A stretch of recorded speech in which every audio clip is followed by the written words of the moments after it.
If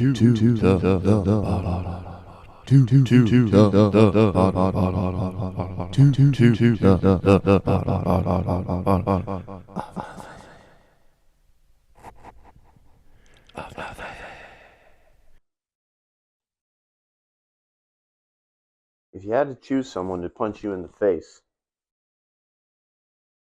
choose a baby. And not today's guest, MMA fighter and stand-up comedian, James Murrin.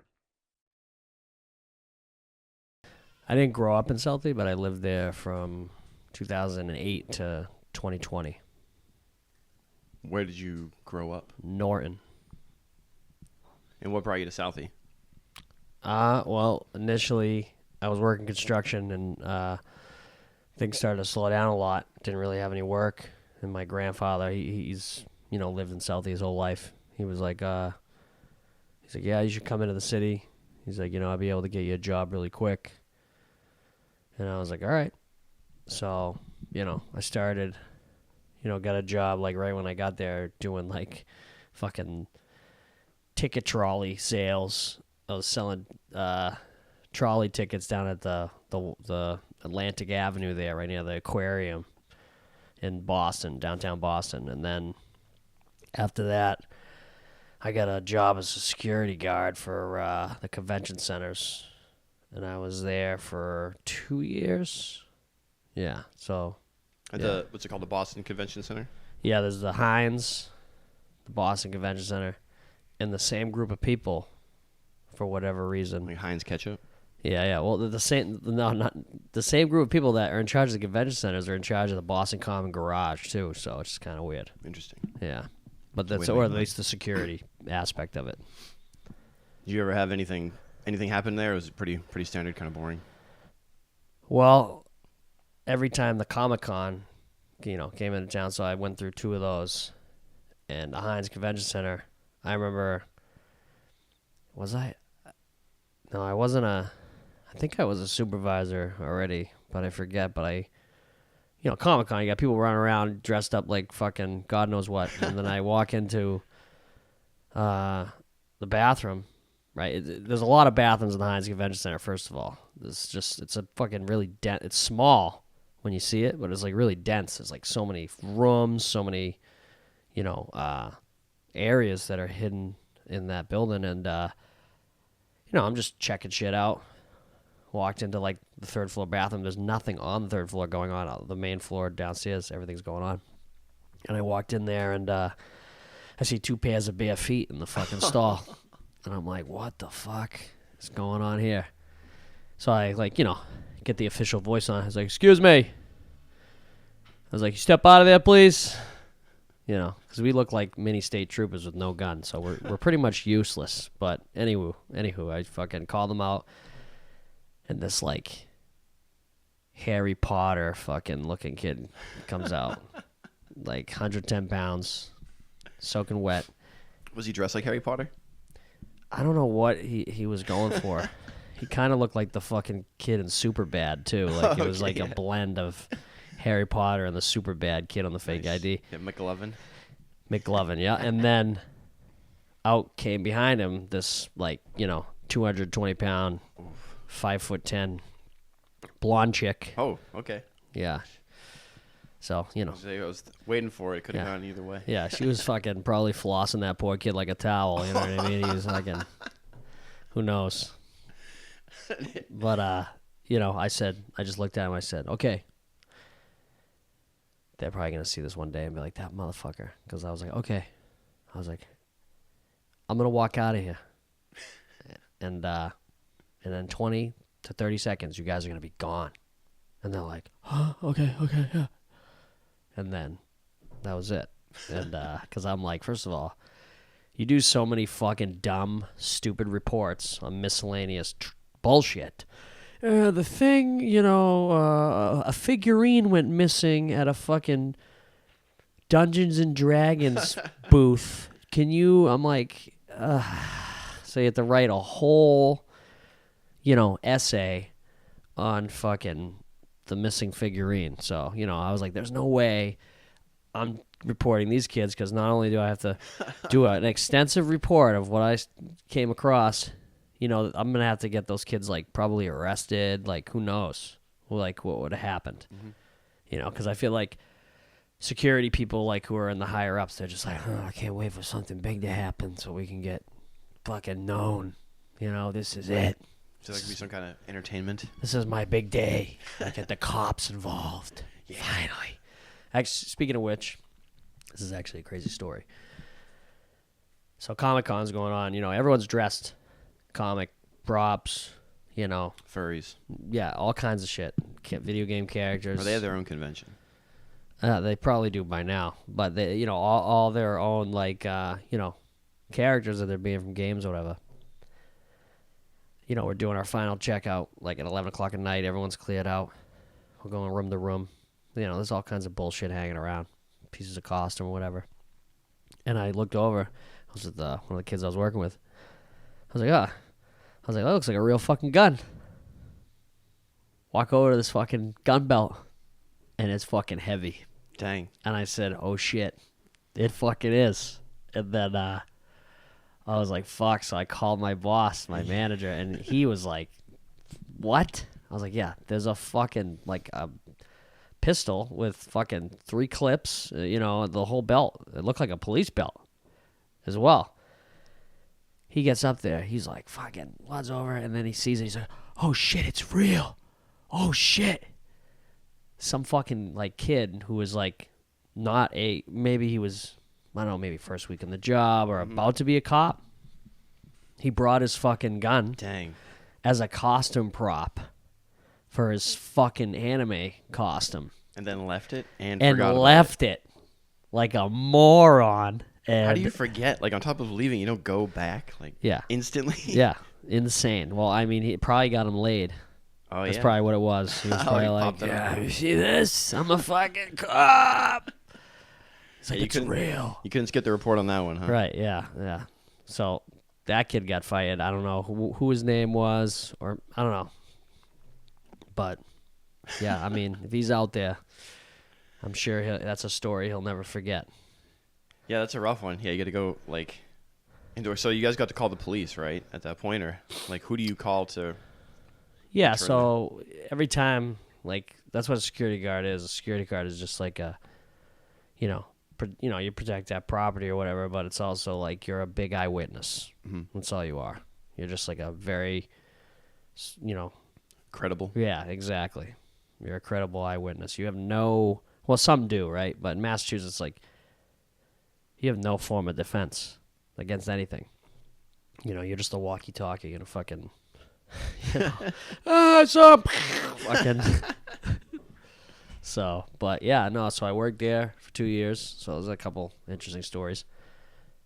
And then after that, I was always going to this gym in Boston, Peter Welch's gym in Southie. So when I first moved to Boston, so you start to see this whole Boston, you know, fucking. So you were exercising at first? Yeah.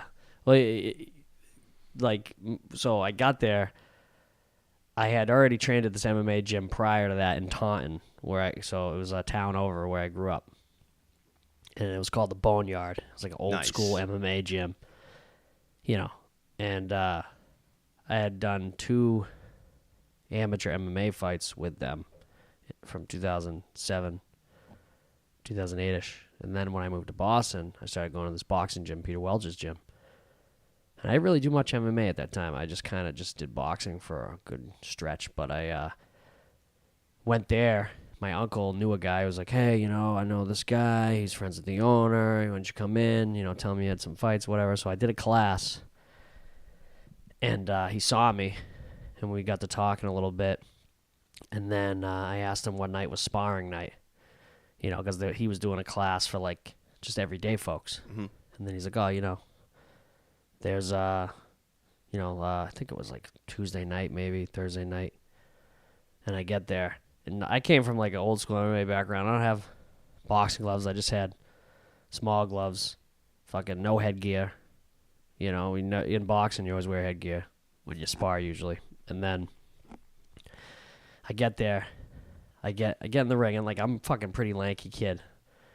But I had a couple of years experience. And there was this guy there, he's like 3 months in, bigger than me, muscular, kind of like a, 180-pound baseball bro, And then And what do you think you weighed?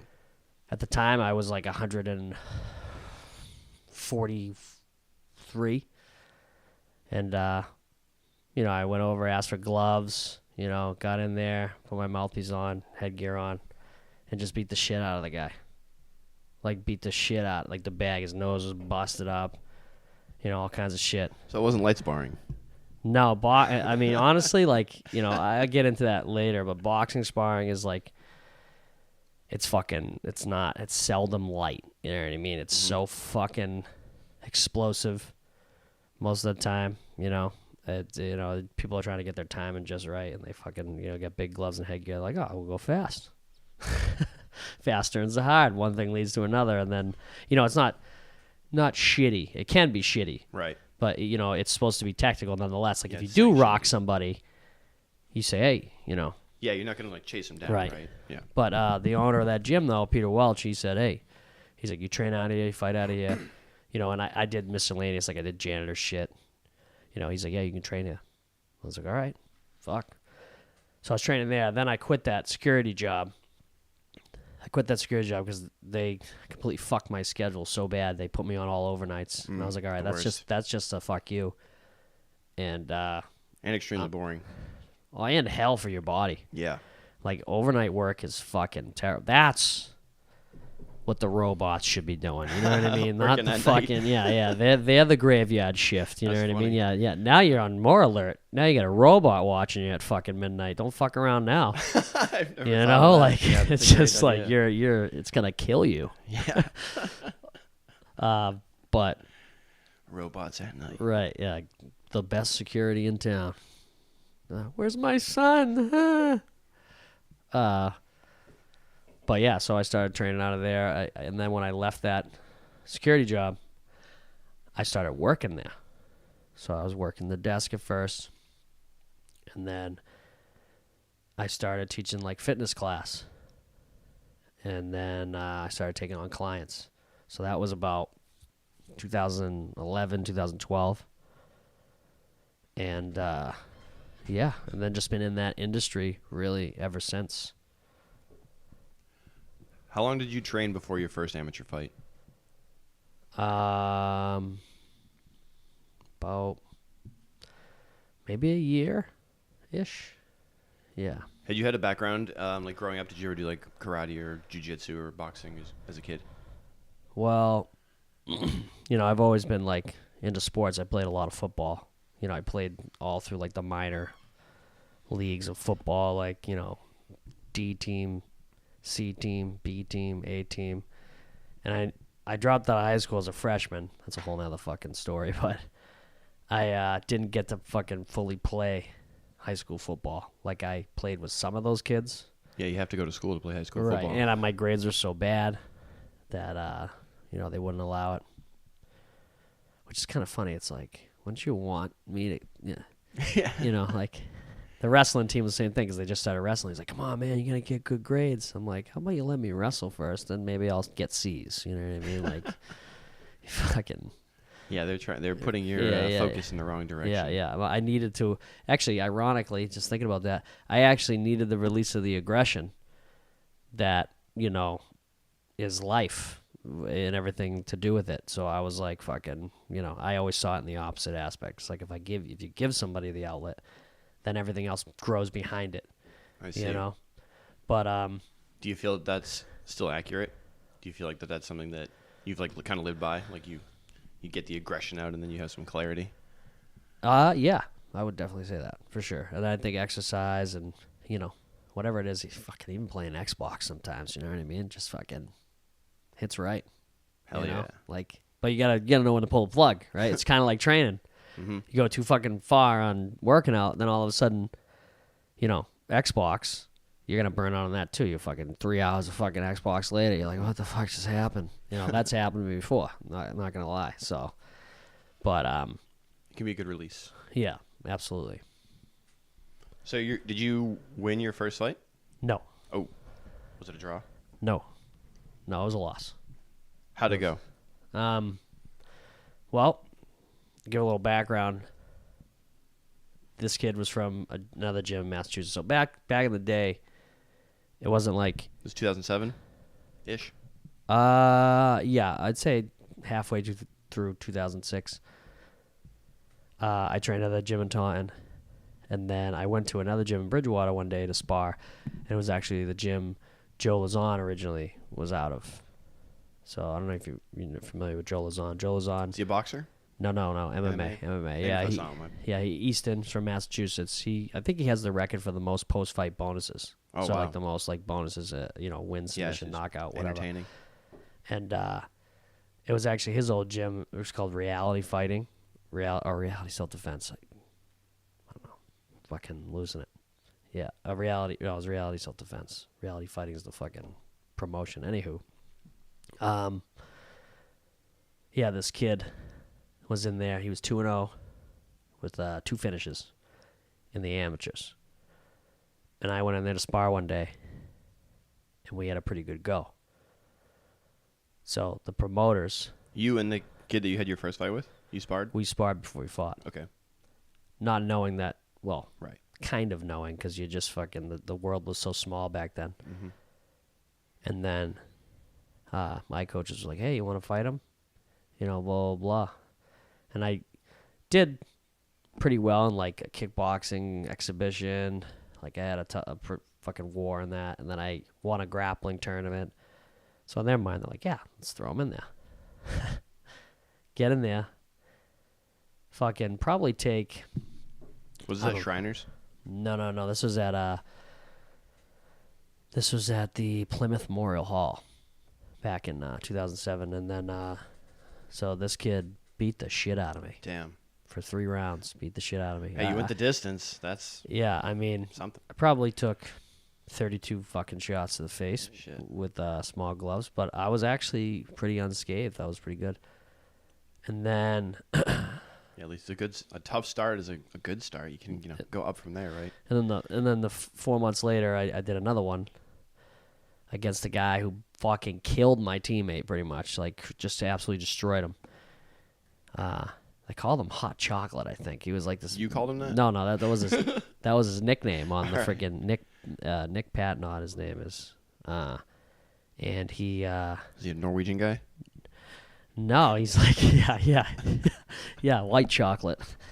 No, he's like like it's John Dodson, like mighty Demetrius Johnson looking guy, just short and jacked, And we had a pretty good fight. I lost a split decision that one though, and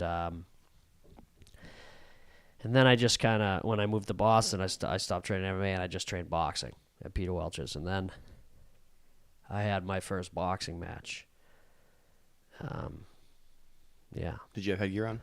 Yeah. Amateurs, you always have headgear on, always. National I mean, they took it away for a little bit in nationals, but if you're a national level boxer, even like we're talking like pre-Olympic, even in the Olympics they have headgear, I'm pretty sure. Or did they take it away? I forget. I haven't watched the fucking shit in so long, you know what I mean? I've just been totally in other things, but yeah, usually in amateur boxing, always headgear, always. So what was your first boxing match like in relation to the MMA fight? Because in MMA, obviously, you have a lot more coming at you, so you can get like choked out, you can get kicked. So this is just punches. But did you feel more trained, more prepared, or was it as... I mean, I would definitely say that I gravitated more towards a boxing style overall. But the first boxing fight I had was a kid from a reputable gym, and I beat the fucking shit out of him. Nice. Bad. Like, we're 138 pounds, me and him. Did you have to cut weight for it?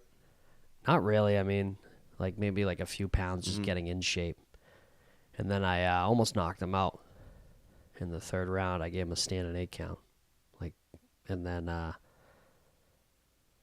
next fight I had, I fought this kid.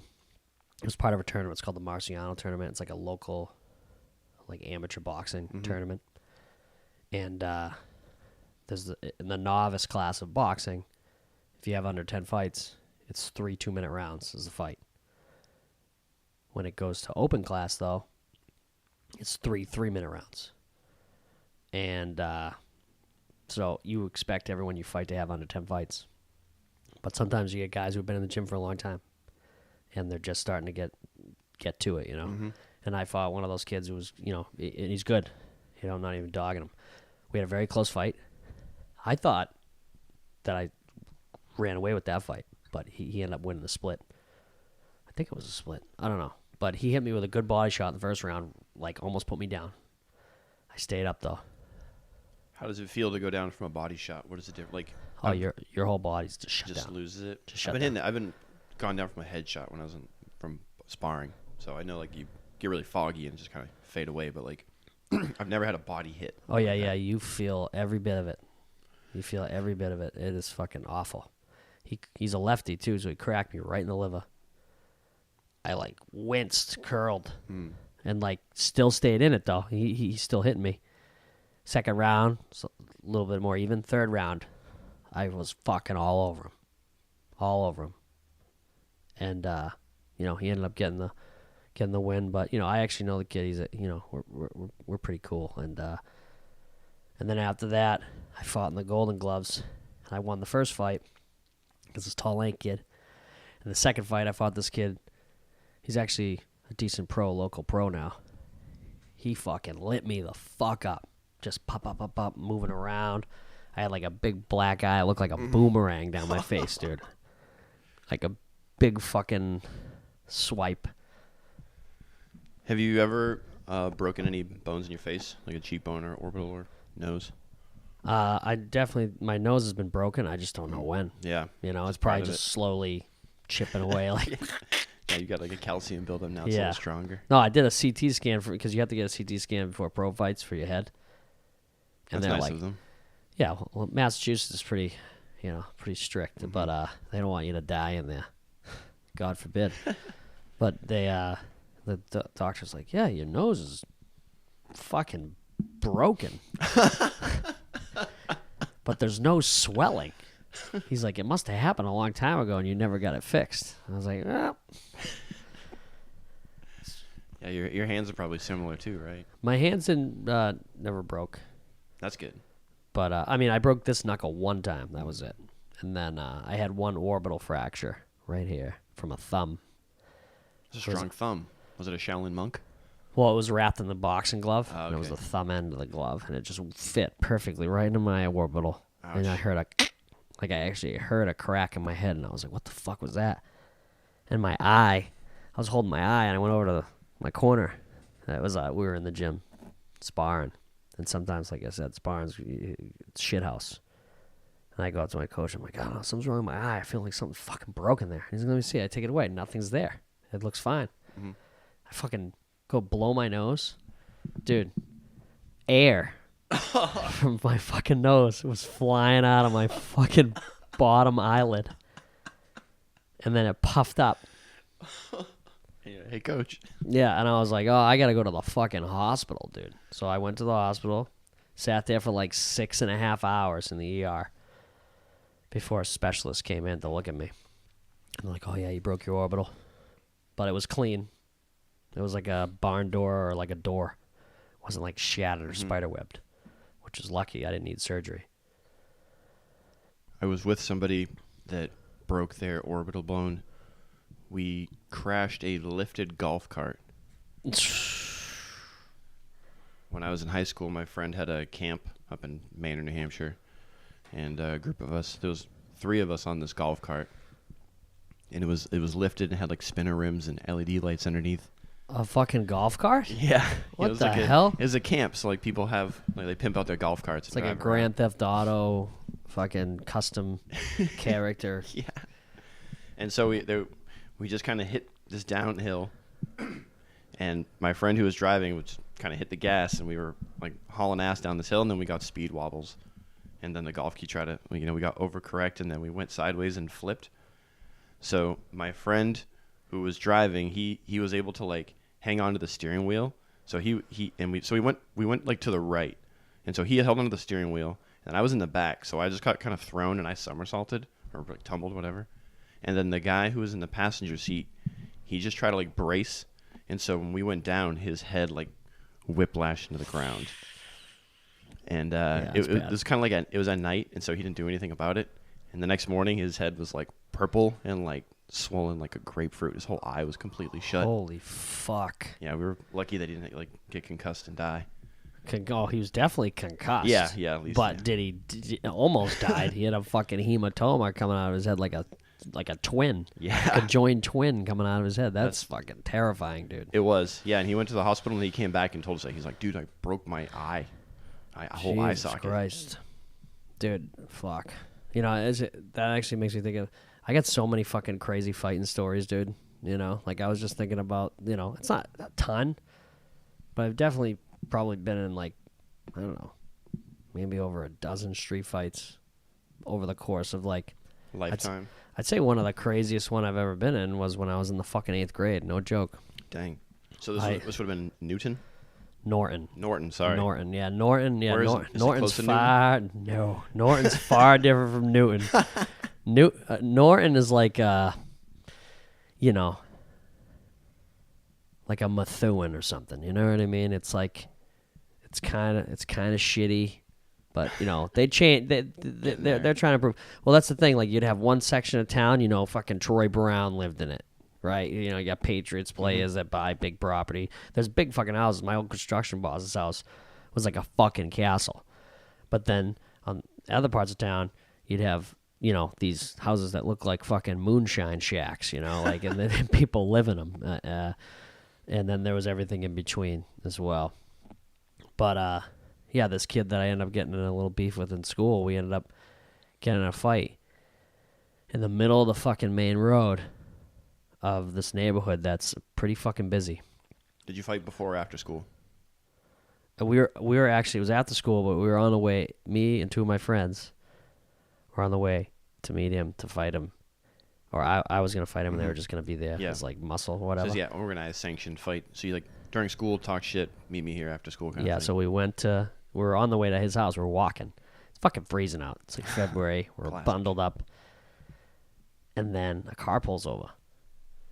And fucking, he jumps out of the car, the kid, runs out full speed. And he's about my height, but he's like a dense kid. Mm-hmm. Fucking, boom, sucker punches me. We start fucking going at it. We're rolling around. And, you know, I had him in like this weird headlock position. And his dad was like circling us, like refereeing it, right? And was his dad driving? Yeah. And cars stopped. And we're like, hey, stop. And he's like, fuck you, stay back. Mind you, this guy's a monster. Uh-huh. Monster. The father? Yeah. Okay. And he's fucking telling everyone to fuck off. And he's trying to ref this fight. I have him in a headlock. And again, this is like some fucking bullshit that I read on LimeWire from like some Special Forces Armed Combat Handbook that I downloaded from LimeWire. With my first audio book. Hell yeah. I had him in a fucking headlock, and I took my fucking fingers, and I jammed him in his eye sockets. Oh, no. And he starts screaming. And then he's punching me at the same time, and now he gets up, punches. He either missed my head or hit it, and it, like the way it skimmed off, he hit the concrete. His hand fucking shattered. And I got up. I was cut Bit from his finger. No, I got up and I was just covered in blood because I got scraped up by the concrete from wrestling around. And he did hit me a few good times too, but I ran up, jumped in the car, started fucking like swinging at him. Oh, so he ran to his car? Yeah, he ran to the passenger side. And he's fucking... Where was his father getting the driver's seat too? Here's the punchline. So he's fucking kicking me like this. He's fucking booting me like this when I'm trying to reach in at him and fucking hit him. All of a sudden, I just look up. I'm in the fucking air. I just look up, see in the sky, and I get spiked like a football by this dude. And he looks down at me. I'm like, ugh! Like all the wind's out of me. And I was a scrawny 15-year-old dude. Dang. And this guy looked down at me. He's like, don't touch my car. And fucking drove off. He didn't even say son. It's like my car. Yeah, right. And then the whole, the whole fucking town's police was there. Because there's only like fucking probably less than 100 cops in this town. Mm-hmm. Shit show ensued, cops were going after him and all the rest of it. And then a few years later, me and that kid became cool. That's always how it goes. And it was fucking, it was weird. And then that kid ended up passing away over a drug overdose. That's also how it And also I goes. had a fucking dream. And not that it meant anything, right? It could have just been whatever. Mindless hallucination. Like after he died, and it sparked up memories from me. But he was in my dream one night. And he goes, man, everyone's saying I'm dead. I'm not dead. I'm like, what? He's like, yeah, man, I'm fine. He's like, I'm totally fine. I was like, what the fuck? And his mother used to message me on Facebook sometimes, just like random, like, just like talk about her son, like, and stuff like that. And like, I was cool with them. We hung out a couple times. I never used to, like, I didn't know his family that well. Like, his dad fucking spiked me on the concrete. He fucked me up a little bit. We fought. But, like, I don't know. Like, we just, like, it's just a weird connection. That is a that weird connection. fucking people get when violence of that nature happens. You know what I mean? And it's just like, I don't know. It's weird. It's got like a weird intimate thing to it. Yeah, maybe it? you kind of see past it a little bit. Well, when you're like, able to that forgive, when you're able to forgive some, because everyone survived, so you're able to forgive people for shit. I feel like it does so much for them, and they're able to think about that and be like, wow, that was, that was something, wasn't it? I got picked up in the air in an altercation scenario, and it helped save somebody from getting the shit kicked out of them. Hold on, the curtain moved on the other side. This has got to be a blooper reel. It's a never-ending. The blooper reel ensues. So when I was in the Air Force, we used to, over in Japan, they had this place called Bar Row, and it was like a 10, 15-minute walk from the base, and it was a strip of like 20 bars stacked on top of each other, and that's where everybody just drank and hang out. So we have a lot of they call them corn-fed motherfuckers, those big like Midwestern guys. Yep. So this guy was like 6'4", 6'5", and probably 250 pounds, and a big, just like thick dude. And he was loud. He was very boisterous. And this little small guy got really angry with him. They were both very drunk, and he got really angry with him. And he was the bigger guy was a much higher rank, and so that's what they were arguing about. He was like, "You're this rank. You're supposed to have this kind of responsibility and leadership. You're not supposed to be out here like acting like this and talking to people this way." And then he's going like, "F you, I'll do what I want." He's like, "I've been in 20 years. I'm this guy." And the smaller dude is like kind of pushing up on him, and then I kind of come out in the middle of this, and I try to calm them both down. And I'm like, "Hey, dude," I'm like, leave him alone. I'm like, "You're not gonna get anywhere with this. He's drunk." I was like, "And you're small, so if he hits you, you're gonna get fucked up." And so I turn around and like saying to my guy, because we're coworkers, I'm like, "Hey, sir," I'm like, "you need to calm down. If you fight, it's gonna be a problem." And they're kind of like chirping at each other with me in between. And then the kid like said something to set him off, and he's like, "Oh, all right, fuck this." And he picked me up like a baby, dude. And I'm 6'2". I was like 200 pounds at the time. And so he just grabbed me under the armpits and lifted me straight up like nothing. And I had not felt that sensation since I was, probably 3 years old or something. So when that happened, the small dude just ran. He just turned around and took off. He saw the strength of him essentially like throwing me out of the way to bull rush him. And he's like, "Oh, I want none of this." And he fucking just disappeared. Jesus. What a fucking pussy, huh? Yeah, exactly. Wow. Yeah. Wow. Yeah, fucking, it's funny, it's like you talk all this shit. That's the thing, it mostly always starts, and ends with just nonsense. Yeah. They're never actually going to engage, I've been listening to this, I listened to this one audio book called On Killing. I don't know if you've ever heard of it. I haven't. Yeah, it's a book and audio book, and this other one written by the same guy, Lieutenant Colonel Grossman, his name is.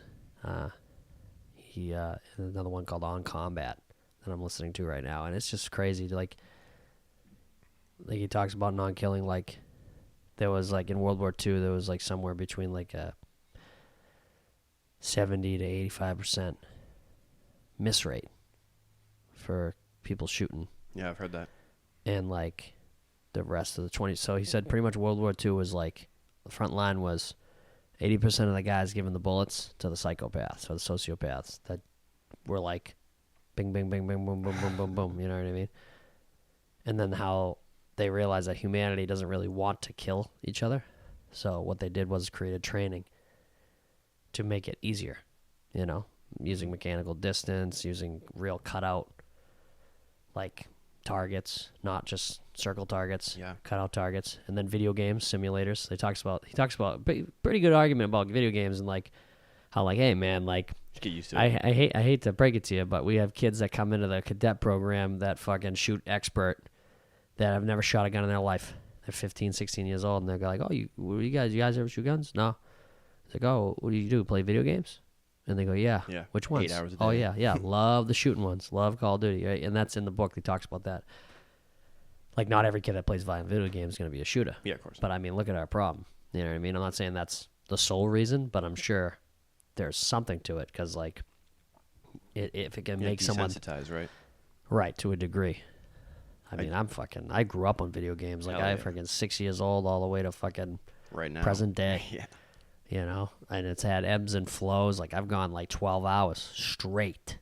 Like, fucking bonkers And hours. playing video games. yeah. But, yeah, I just fucking... Summertime, I was like, yeah, what? Fucking stay up till fucking... Or whatever. Any day. Stay up till fucking 3 in the morning. Some of the best memories, though. Yeah. Halo. Yeah. Like the Halo group. Like have 4 people on live back in the day. That shit was so fun. Group. Like live chats and everything, too. I just had a guy from the Swedish military on here. And they have mandatory service there. So he was telling me that he loved it. And it was really... He learned a lot of really cool things. And it was very beneficial. But the learning and training how to kill he thought was very strange. And he wasn't comfortable with that. And he said, he was like, oh, yeah, you know, they use human target, like silhouettes.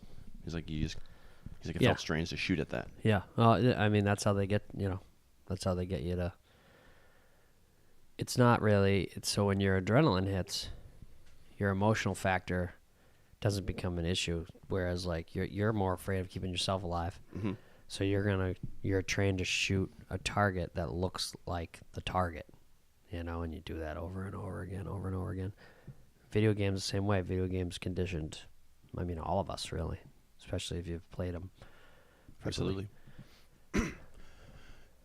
Do you have like a routine or a mental preparation to get you into like a flow state or like a good mindset before a fight? Well, I guess for me, I just try to remove the ideas, the what ifs, Mm-hmm. I think that's the biggest thing is like, don't imagine what could go wrong and don't imagine what could go right either. Just kind of go in there and just do it, and let your body do the work because your coaches are going to yell. You know what I mean? They'll do the thinking for you. I never thought of it like that. So you see yourself almost like a tool. You're like a vessel for them to guide you. Well, everything that you've done is what you're going to do. And when the adrenaline kicks on, you're just going to fucking do that. Can you say it again? One more time? Everything that you've done is what you're going to do. Okay. So, like, the training is what's going to dictate what you're going to do. But you can have a mental aspect of, like, fear, right, which could totally fuck you. Yeah, I mean, you're going to be afraid. It's like you're not going to... natural, but you have to be able to mitigate it. Right, you have to be able to just let... if you want to protect yourself or if you're not in a good state of mind or you might end up getting fucking hurt. So it's like, I think the training, getting ready for it is more taxing, like mentally and physically, and it brings that all out of you, and you kind of get all the jitters out of you, and then you recover for about a week, and then you get ready for the fight, and all that shit's going through your brain, and you just got to try to let it fall. And then finally, when you get there, you feel it. You feel that elevation. Once you start moving and warming up, it goes through your body because Do you're you just s- sitting. You're Do you just. say that to yourself verbally, or internally? Do you say like let it fall when you feel like it, Or I a just. negative or I, anxious? I, I just like try to not think at all. Nice. I definitely I get a little anxious. I get a little fucking testy and pissed because every time I get into one of these fucking things, there's always something. There's always some kind of, there was fucking too much traffic. There was, crap, I didn't have enough to eat before I got in here, because when you're in the back, you can't bring a sandwich. You know what I mean? You can't start fucking drinking. Is that know. against the rules? Or you could have something in So- it right after you're checked. Well, once you get in the back, typically, I mean, there are some places that have been pretty lenient with that. But, like, for instance, if you fight in a casino, you're, like, for the most part, on lockdown. Like, you can't just bring in any drink you want. You can't, bring any food you want. None of that. And every single time you go take a piss, they follow you. So if you have your hands wrapped, they're like, oh, I got to go piss. I'm like, all right, I'm going to follow you. Do they watch you pee? Well, they're in the vicinity. They're They're not like staring close. right at it. No, they're not. No, like this. In the military, the nickname is pecker checker. Really, that's a thing? Yeah, it's a duty you got to do for like a temporary duty Oh, God. because they do random drug screenings for everybody all the time. And so, Also, they yeah, want to make sure you're not doing drugs or whatever. fake piss. Yep, no fake Yeah, piss, yeah, no yeah. fake dongs, no whatever. It's like Wow. just stay right. Yeah, guys will come back from like 6 weeks of that and they're just like, just scarred, Their brains are fried, Right, yeah, just staring at dicks staring at dicks. daily. Yeah, and it's not something you'd ever think about, you Right, know. So you go in right. the military to serve, and then Right. 2 years later, you're like, Yeah, what you the thought fuck? you thought you seen enough in porn, but apparently you're about to see a whole lot more. Thank you for your service. You've done a fantastic job. That's fucking funny. So your mental prep for getting in the ring, you're locked in like a bull. That's pretty intense. So they keep you locked in like that. Yeah. And then it's your time. They're like, Murrin, you're up. How's that feel? Yeah, honestly, fucking, it's one of the toughest things to remember. It's like a fleeting dream. You're so It's jacked up, like. Yeah, or just like I don't know, your body's, you're in a complete state of fucking nowness that Yeah, you have no, hell yeah. yes, you have no yesterday and you have no today. It's just whatever's happening. You got, and then one of your coaches comes up to you. The only way he's going to get you, if he does, you know what I mean? So I get in there and the first thing you do is this. Make sure you're just like, yeah, you're just listening to everything that's happening. And you feel like that's really beneficial?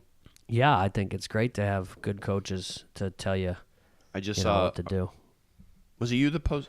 I saw a post of a female fighter, and her coach told her she had to punch the shit out of the girl, or she wasn't going to win. Did you see that one? Was it you? No. Okay, so it was a real quick clip, but I'm pretty sure it was MMA or like UFC. But it was a female fighter, and she's sitting on the stool, and her coach is like, look, she's like, every time that you punch her in the face, she doesn't like it. She backs up. He's like, go in there and punch the shit out of her, and do not stop. Do not stop. And then it's like, ding, ding, and she goes in, boom, boom, 2 hits, flattens her out. And Nice. it's just like, Yeah. you just feel the energy. Yeah, I've seen that. Not in that exact scenario, but similar. Like you got to go in there and you got to fucking do something, And it doesn't always work, because the person is their own worst enemy. Mm-hmm.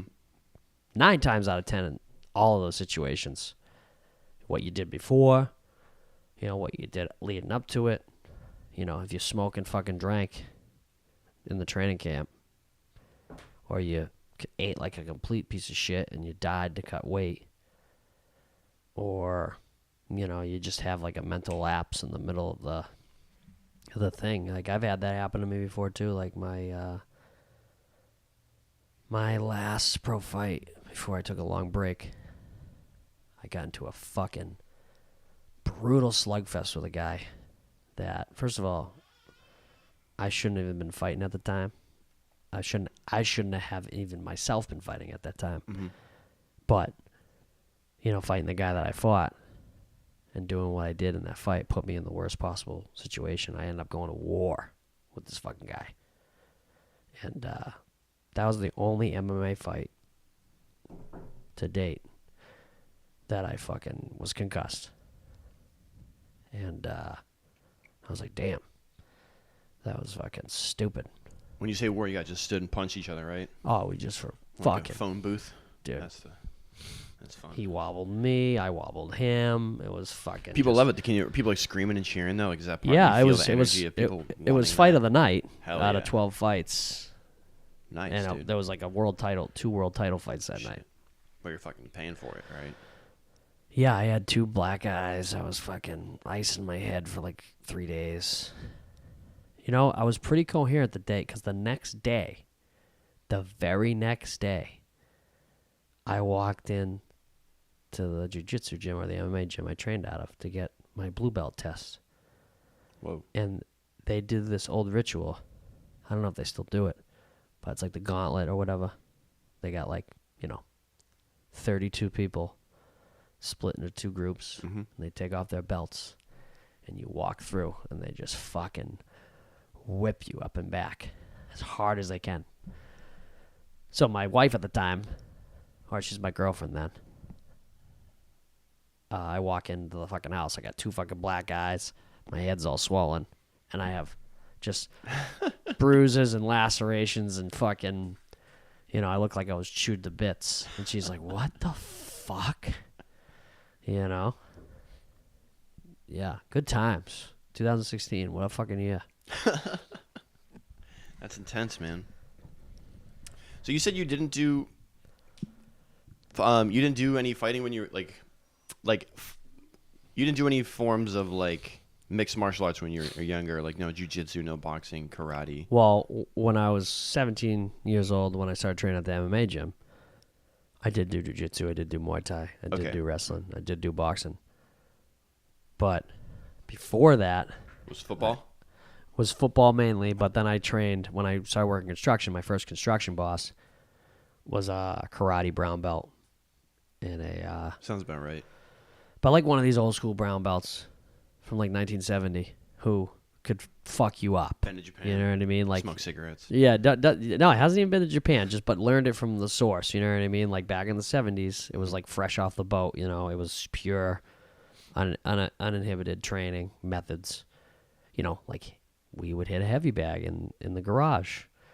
We would fucking do hard body conditioning. We would fucking punch brick, punch stone, wood, and that actually is what got me into martial arts, like being a fucking prick and getting in all kinds of fucking bullshit fights was just me being an asshole or me being involved in bullshit. But the actual martial arts aspect was actually one of my good friends, his father, his construction guy. And his buddy, this dude, John, he lived in Rhode Island. And we used to do a lot of construction work in Rhode Island. And he was like also a badass old school martial artist. Like a fucking real fucking Looney Tune, the guy. But he used to practice techniques to practice in real life. Like he would judo sweep guys in the street, and he's a big guy. Like he's not small. Uh-huh. So it's like, he was crushing dudes. So he said like back in the 80s and 90s, he was like fucking knocking people out in one shot with palm strikes, hammer blows, fucking judo sweeps on the concrete, burying guys. And he wanted to test it out. He would put himself in harm's way. Not like go up to a guy and say, hey, fuck you, but more so like, oh no, like don't hurt me. Mm-hmm. Like, oh, that kind of thing. Like, oh no, don't steal from me. And then fucking, which is funny. I mean, he's like 6'2", 230. It's like, why would you want to steal from them? Who knows what the fucking truth is, but he did fucking bury some people with some techniques. Him and I got into it on the job once, and I was fucking terrified. Because, like, I said some smart-ass shit to him. And, like, I had done, like, fucking 2 months of boxing in some gym. And, like, I hit some people in the street, and I thought I was a tough kid. Tough guy, rather. I'm working on a job with adults. And this fucking dude's just like, yeah. He's like, he just gave me this whole fucking spew. He just went crazy. He's like, "If you had a gun pointed at your fucking head," like just lost it on me. I'm like, he was like, "You're nothing." He's like, "I'd fucking kill you." He's like, "You understand what I would destroy you." And I was like, "This fuck." You're like, oh, And he's he practices. so he got out of the car because it happened in the truck. It was mad close. Oh, you guys were inside a vehicle together? Yeah. Shit. So I had nowhere to run. And then he got out of the truck. You locked the doors? No, well, my boss, who I will say is probably my first mentor, my first great mentor. He was like the other side. He's like the yang. He's like the the yin and the yang. Mm-hmm. And he is old school Italian guy. He's just like, yeah, you pissed him off. You were fucking talking shit. That's what happens to you. You get fucked up. Blah, blah, blah. Like, and going on. And then, like, he was trying to teach me about meditation. He's trying to teach me how to be calmer and, like, how to deal with a guy like that. He was like, you can't deal with him head on. Mm-hmm. You got to just kind of, like, yeah, let him burn himself out. Like, practice this, practice that. And then, like, I started actually, like, training. Like, if I told him, like, I actually went, like, I think it was like a year ago I stopped by there. I was like, oh, man, thanks for everything you taught me. And he's like, cigar in his hand. He's like, I didn't teach you anything. Like, I'm just like, kept me alive, okay, man. whatever, dude. Fucking. But yeah, he kind of taught me how to deal with it. He taught me karate, like old school style, like just shades techniques. His son was fucking very good. His son used to fucking beat the shit out of me.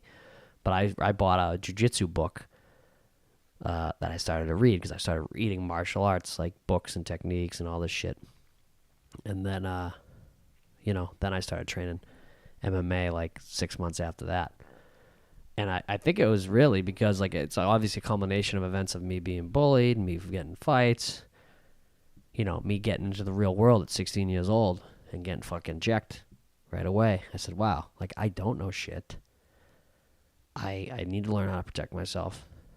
Like, and I need to be humble. Like, why do I think that I can fucking, just think I can sucker punch somebody or I can fucking get in a fight with somebody and win and I don't know anything. Like, I think I know stuff, but I don't know shit. That's a good lesson to learn at 16. What was the incident that gave you a reality check? No, it's from him. From Oh, that guy, okay. John. Yeah, Your, just getting in my your, face. your mentor? Well, not his buddy. Okay, at your job. Yeah, this we're guy working, getting in your face. Yeah, we're working construction. This guy gets right in my face because I was being a smartass. We're in the fucking truck. Okay. We're not. What were you saying to him? Do you remember? Yeah, Okay. I freaking said he was like he used to always have these martial arts magazines, right? And I actually started reading a little bit of them after fucking, funny in hindsight, right? But he's reading this like, oh, this sensei of this karate form, and he's like 92 years old, he's a master, blah blah. I was like, pfft. I was like, some fucking master. I was like, I could go up to him and go like this, oh, bow, yeah, and act like I'm walking away and fucking bitch slap him. I was like, bet he wouldn't see that coming. And he was like this, just looking at me like this, and like I just told him that his mother's a whore. You know what I mean? Like, he just lost it. And Sensitive guy. He went oh, dude. This guy, honestly, it's the stuff of fucking legends when you think about it. Like, as far as like just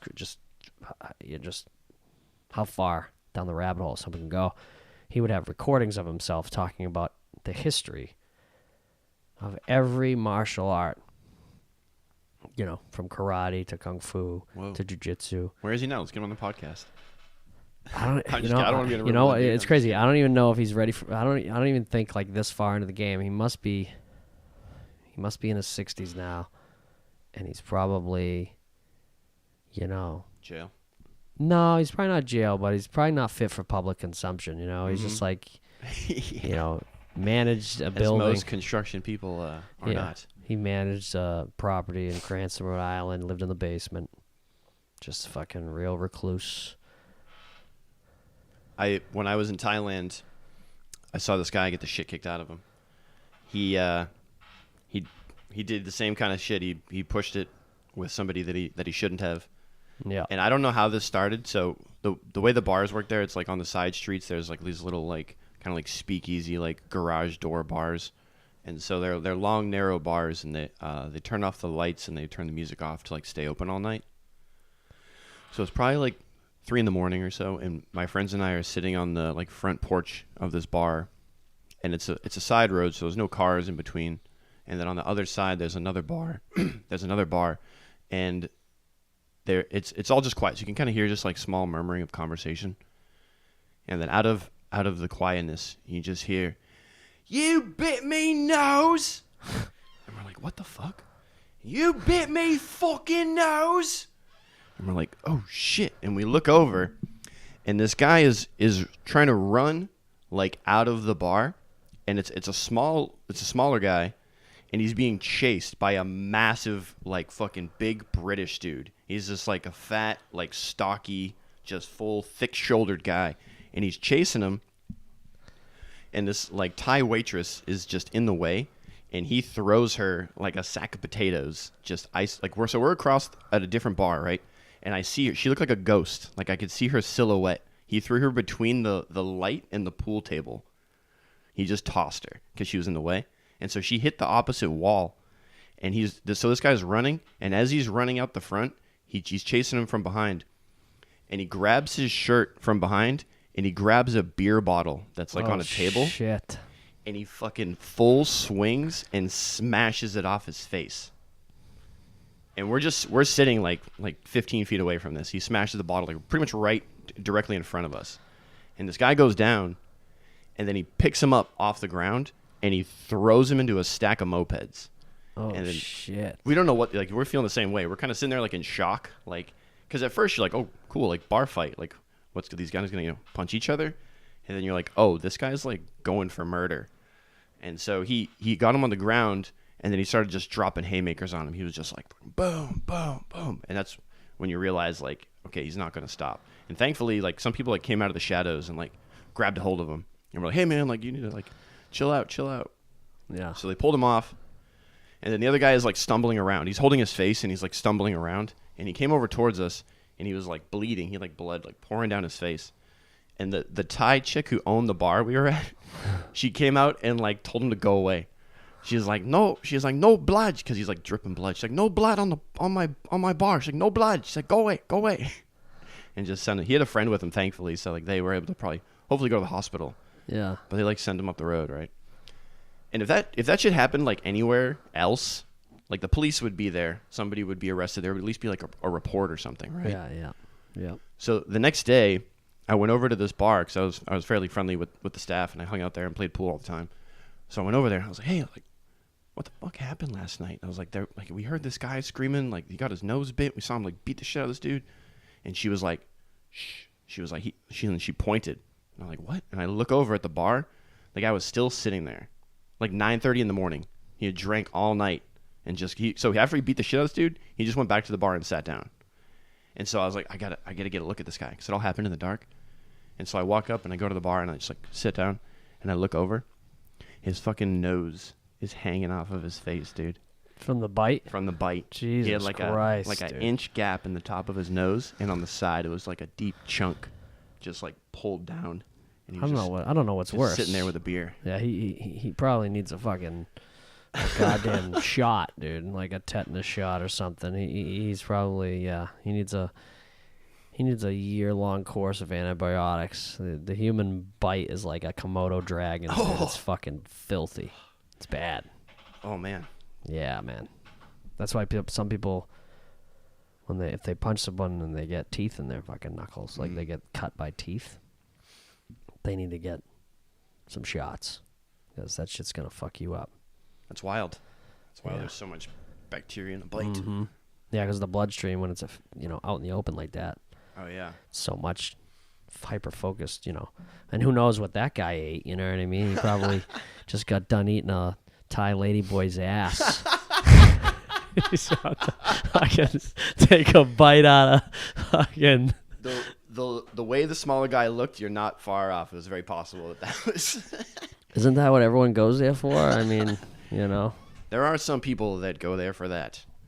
You see them. They're shamelessly walking around. But yeah. I mean, the human bite, crazy. Yeah. That was wild too. That was like definitely the most like, because you see people, fights break out all the time, in bars and if you're in places there people are drinking and things like that happen, right? This was a whole nother level, but Yeah. it was drastic. It happened so quick too. It's just like, blah, blah, blah, and it's over. I've been to, and I've seen so many sanctioned fights too. I've been to like tons of Muay Thai. Like I love MMA. I've been to a lot of fights here in Massachusetts. But you're the first person that I've ever known and then seen fight. So Nice. there was also another level of energy that I wasn't anticipating. Like to watch, like, because we watched a bunch of fights prior to you as well, right? And then it was like, okay, James is up next. James is up next. And then you come out and like we just could like feel it like for you almost. It was like oh shit, he's really about to go do something that is dangerous.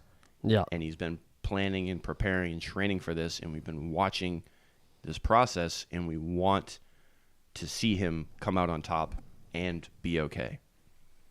Yeah. And then you just beat the shit out of that dude. In like a minute, you ran in there and just, and that was so exciting. And then the whole place just went nuts. That was a good night. That was a good night. Yep. That was really fun. I just didn't anticipate that. I hadn't seen anybody I know, so it was another level of intensity. Yeah, no, you definitely, when you have more stake in it some way, somehow you feel it, Like when guys I train with, you want them to do so well.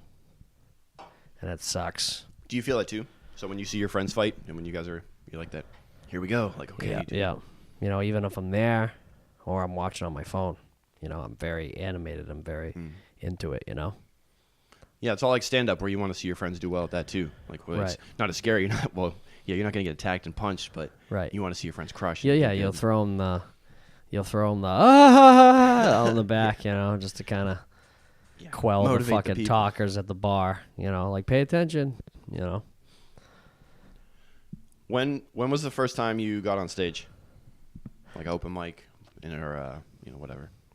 First time I ever did one was in Cambridge at this class. It was like this comedy class. I think it might have been like the old Laugh Boston place near Central Square. I don't know if this one's still there anymore, but they had this class program. Like, oh yeah, you come in, you do like, I think it was like 6 weeks or something of like how to do all that. Mm-hmm. And then at the end of it, you do one. Yeah, you build like a set, right? Yeah, pretty much. And my set sucked ass, but I got some few laughs because of some animated movements I did. And then after that, COVID happened, and then freaking just all that fell to the wayside. And then when I moved to Salem, I messaged this girl I know that did open mics all the time, and she used to go to the boxing gym. I said, hey, I was like, is there something around here? Do you have a list of this and that? Because I remember the lady at the class gave us a list too. Mm-hmm. I was like, I wonder if that's still around, And then she messaged it to me. Bad Slava. And then it said, Witch's Brew in Salem. Nice. So I was like, check this out.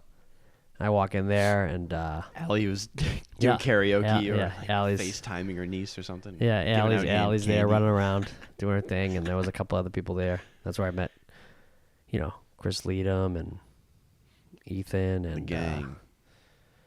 And Kyle Seeley and all those other people from Salem and stuff. But yeah, that was like that, and then bomb after bomb after bomb, and still keep bombing.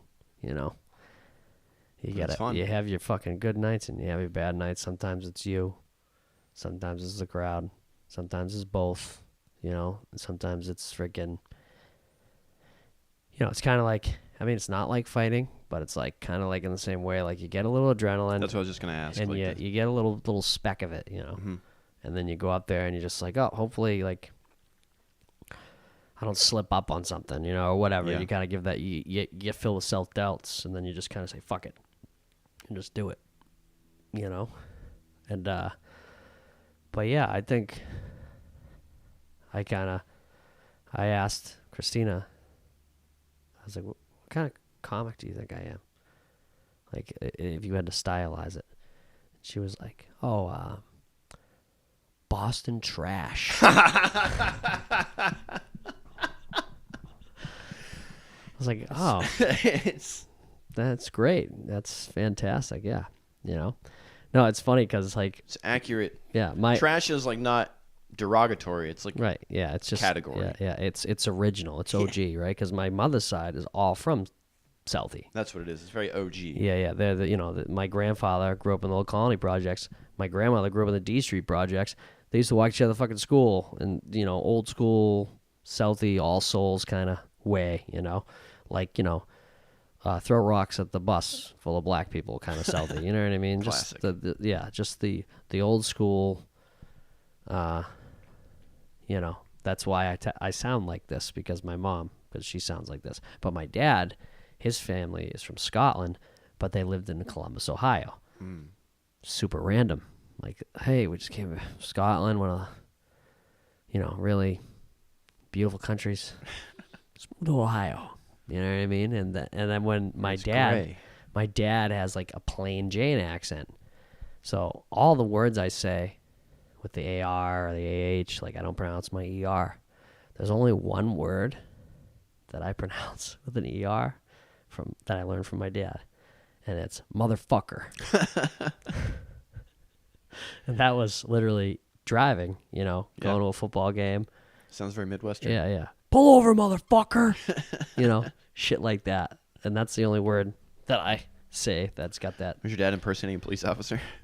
No, that's just, my dad back in the day looked like fucking Taz from the WWF.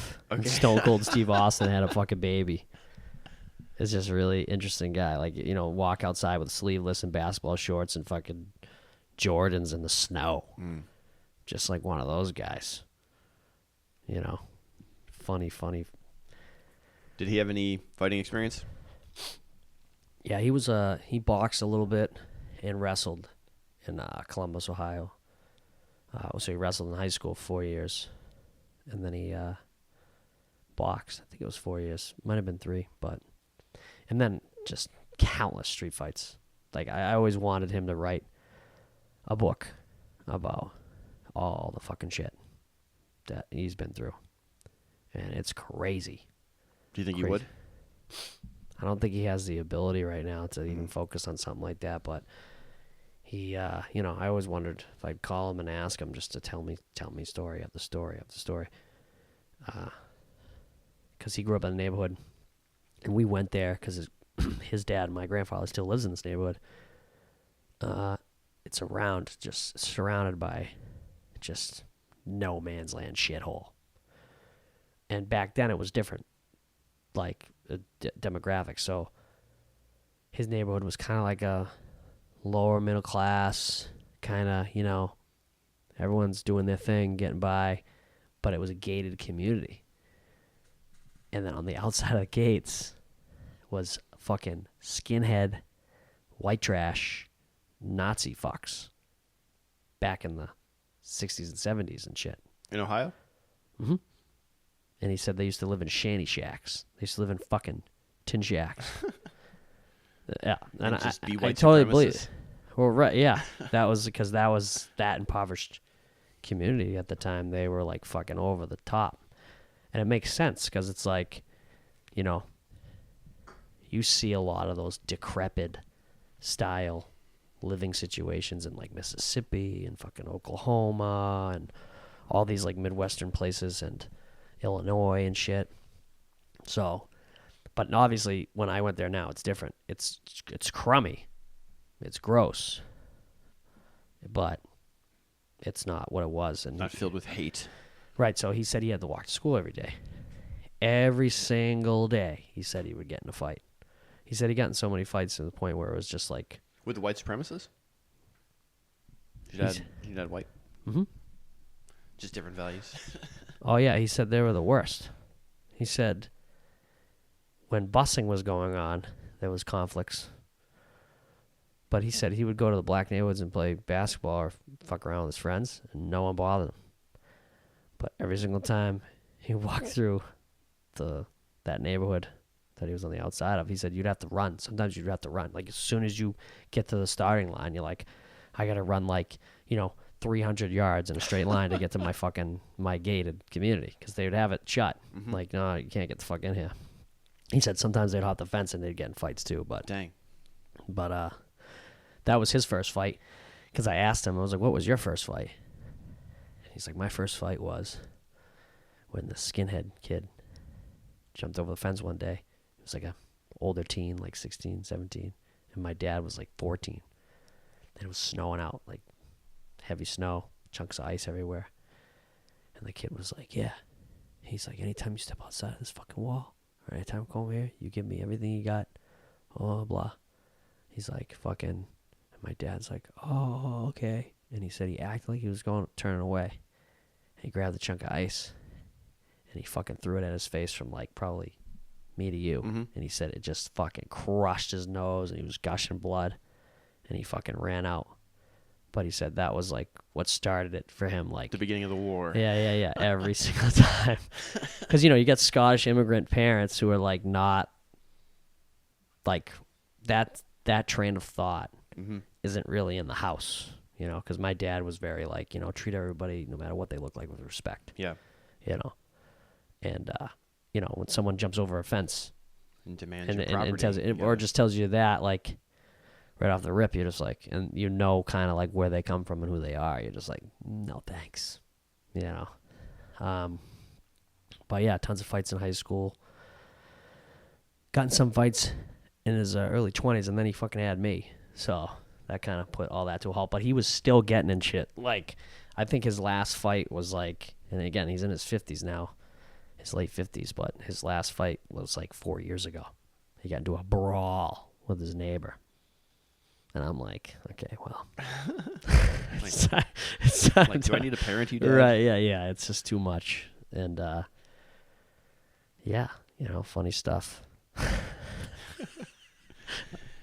My dad's first fight was actually the same. It was like a sanctioned elementary school fight with the dads present. He said he was 9, and Wow. his dad was there, and then the kid he fought's dad was there. And my dad's from Texas, so it was Interesting. Yeah. It's very, interesting. Yeah, I guess it's kind of part of growing up. I don't know. Right, yeah, yeah. The old school way, there's always some ritual of some kind.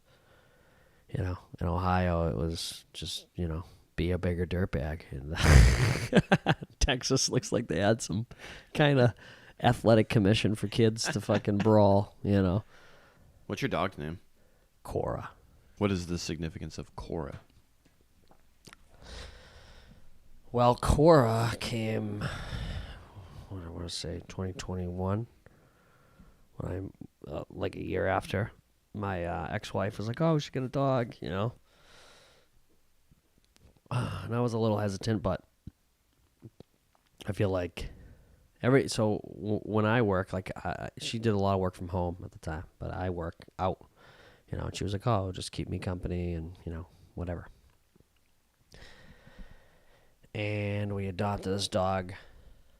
We picked her up at this, like, animal shelter, and she came from Tennessee. She was like in a kennel, and she was only like maybe 3 to 6 months when we got her. She's a Whippador. It's like a half Whippet, half Lab. Cute. And yeah, It's a fun name, Whippador. She looks like a fruit bat, And yeah, we got her. She was really shy, really whatever, and then all of a sudden, she became a fucking monster. We couldn't bring her in public. She was like trying to fucking just attack everything. Dang. People, like, if she saw a kid, I don't know what it was, but when she saw like a 3-year-old like fucking fumbling around, that just like all her hair would stick up. You just want to eat I'm the just kid. like, yeah, I was like, I don't blame you. They look fucking stupid, but yeah, don't bite them, please. She bit a guy once at the dog park, You know, it's just like she was one more bite away from fucking a lawsuit, you know? Mhm. So it was one of those things where we ended up doing some training with her. And then we met a guy who's actually a buddy of mine. He introduced us to the pinch collar. And I know people think like, it's choking the dog, blah, blah, blah. Only when they're being an asshole. But here's the thing. When we put that on her, everything changed. Nice. Everything fucking changed. And again, we went through tons of training. We always had streets, but there's always a red line. Mm-hmm. When that red line's crossed, like if a certain dog or a person, like mainly guys too, like if the guy's, just walking funny, just gets her going. Just drunk people. Yeah, whatever. And, treats wouldn't work. Regular leash wouldn't work. She would choke herself on a regular leash. Mm-hmm. But once we put this pinch collar on, as soon as you recognize that she's getting fired up, you just give it a fucking quick little pop, pop, pop, and it pinches the skin. Pinches the skin, and then she's like, oh, and she gets distracted by that, and you kind of steer her attention into another direction, and it kind of, and again, like a couple times she's fucking charged right through it, like she wants to get at this other dog, but not all the time, and she's definitely come a long way. She's good, and she's she's been a joy. I love. She sleeps in bed. She comes out into the covers and shit. She's like a real cuddle dog. Nice. Super sweet. Sweet dog. Well, I hope you find a place that allows her. Yeah, I mean, this place in Woburn looks promising. We'll see. I mean, we still got about a month and a half to figure it out, but we'll see what happens. Do you train people now to fight? Are you like a coach if someone's trying to get in the ring? No. Will I help somebody if they ask me? Like, there's a couple of kids. So I've been teaching this youth program for boxing. We started it in 2019, me and this guy, Will Palacios. He runs this nonprofit group called the Basement Tribe. And Basement Trap? Tribe. Basement Tribe. Yeah, and it's mainly in Chelsea. It's a lot of inner city youth kids. And they work out in the basement, punching heavy bags. No, they come to the Peters in Southie. I host them every Sunday. We do like a class. What's the significance of the name Basement Tribe? Good question. Thanks. We'll give them a call. See what happens. But I think they've been around since 2018, maybe even longer, and they just bring kids, from troubled communities to, do all kinds of stuff. Bring them on hikes, get them to the classes, get them job opportunities, study resources, all these different things. And then in 2019, I was like, what do you think we put something together? I'll donate an hour of my time every week. It used to be 2 hours, then COVID happened. We kind of siphoned it down to one. I was like, maybe we could, do something with the kids, and we'd bring anywhere between 10, 20. Sometimes I think we've had close to 30 kids in class at a time, and they range from ages, 12 to 16ish, middle school, high school age.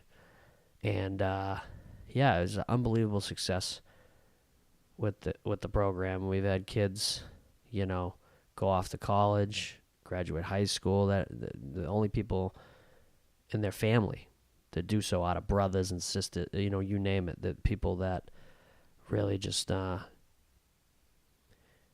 better from doing it. And, That's really exciting. Yeah, and a couple of those kids fight. A couple of those kids got into the fighting aspect of it. Say out of 20 kids, only 2 of them did it. And I'll help them when they need the help, but I don't. So you do a group class where you kind of teach them self-defense, some exercising Or I stuff? just teach them boxing. Okay. Yeah, just boxing. And then some of those kids found interest from that class and then have furthered their boxing careers or experience? Yeah. So they'll come into the program, they'll get started, and we reward them, we'll say. So if you keep coming to this class week by week, then you can come to this gym as much as you like. And a couple of those kids were like, fuck yeah. And they were there all. There's this one kid, Johan. This kid, man, he's fucking unbelievable.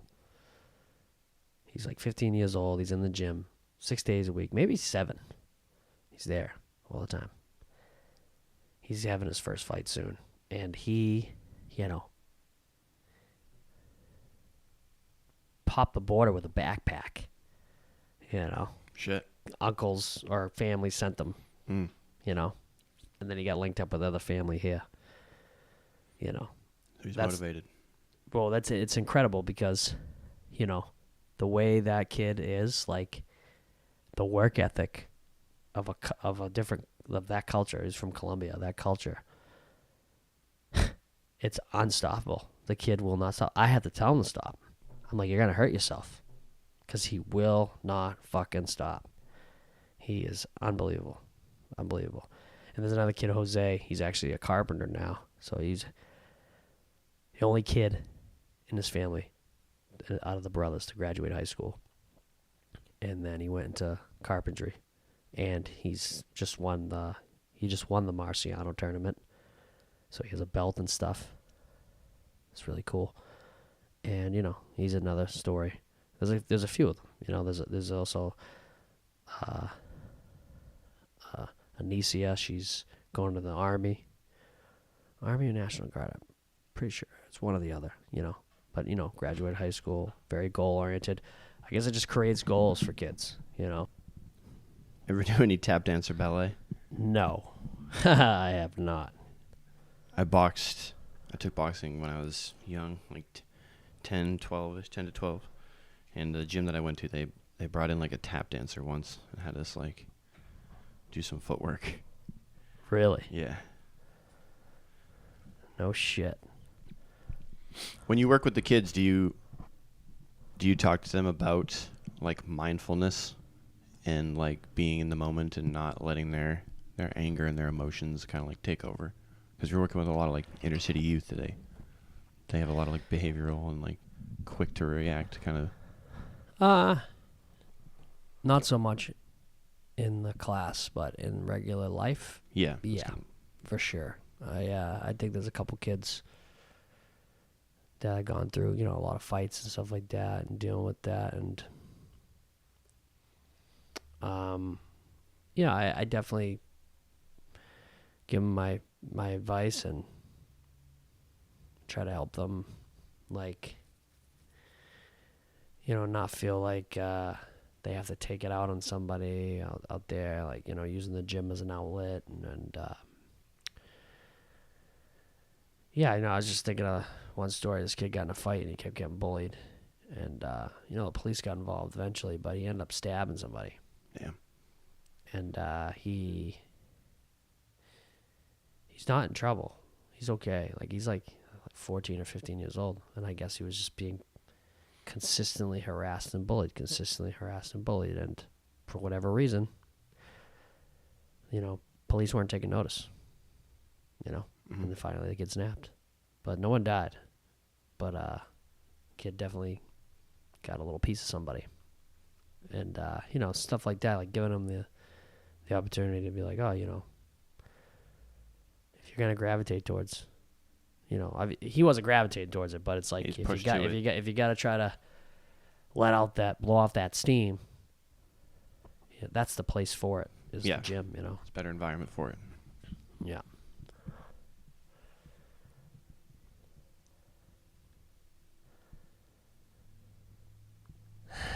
Yeah. Oh yeah.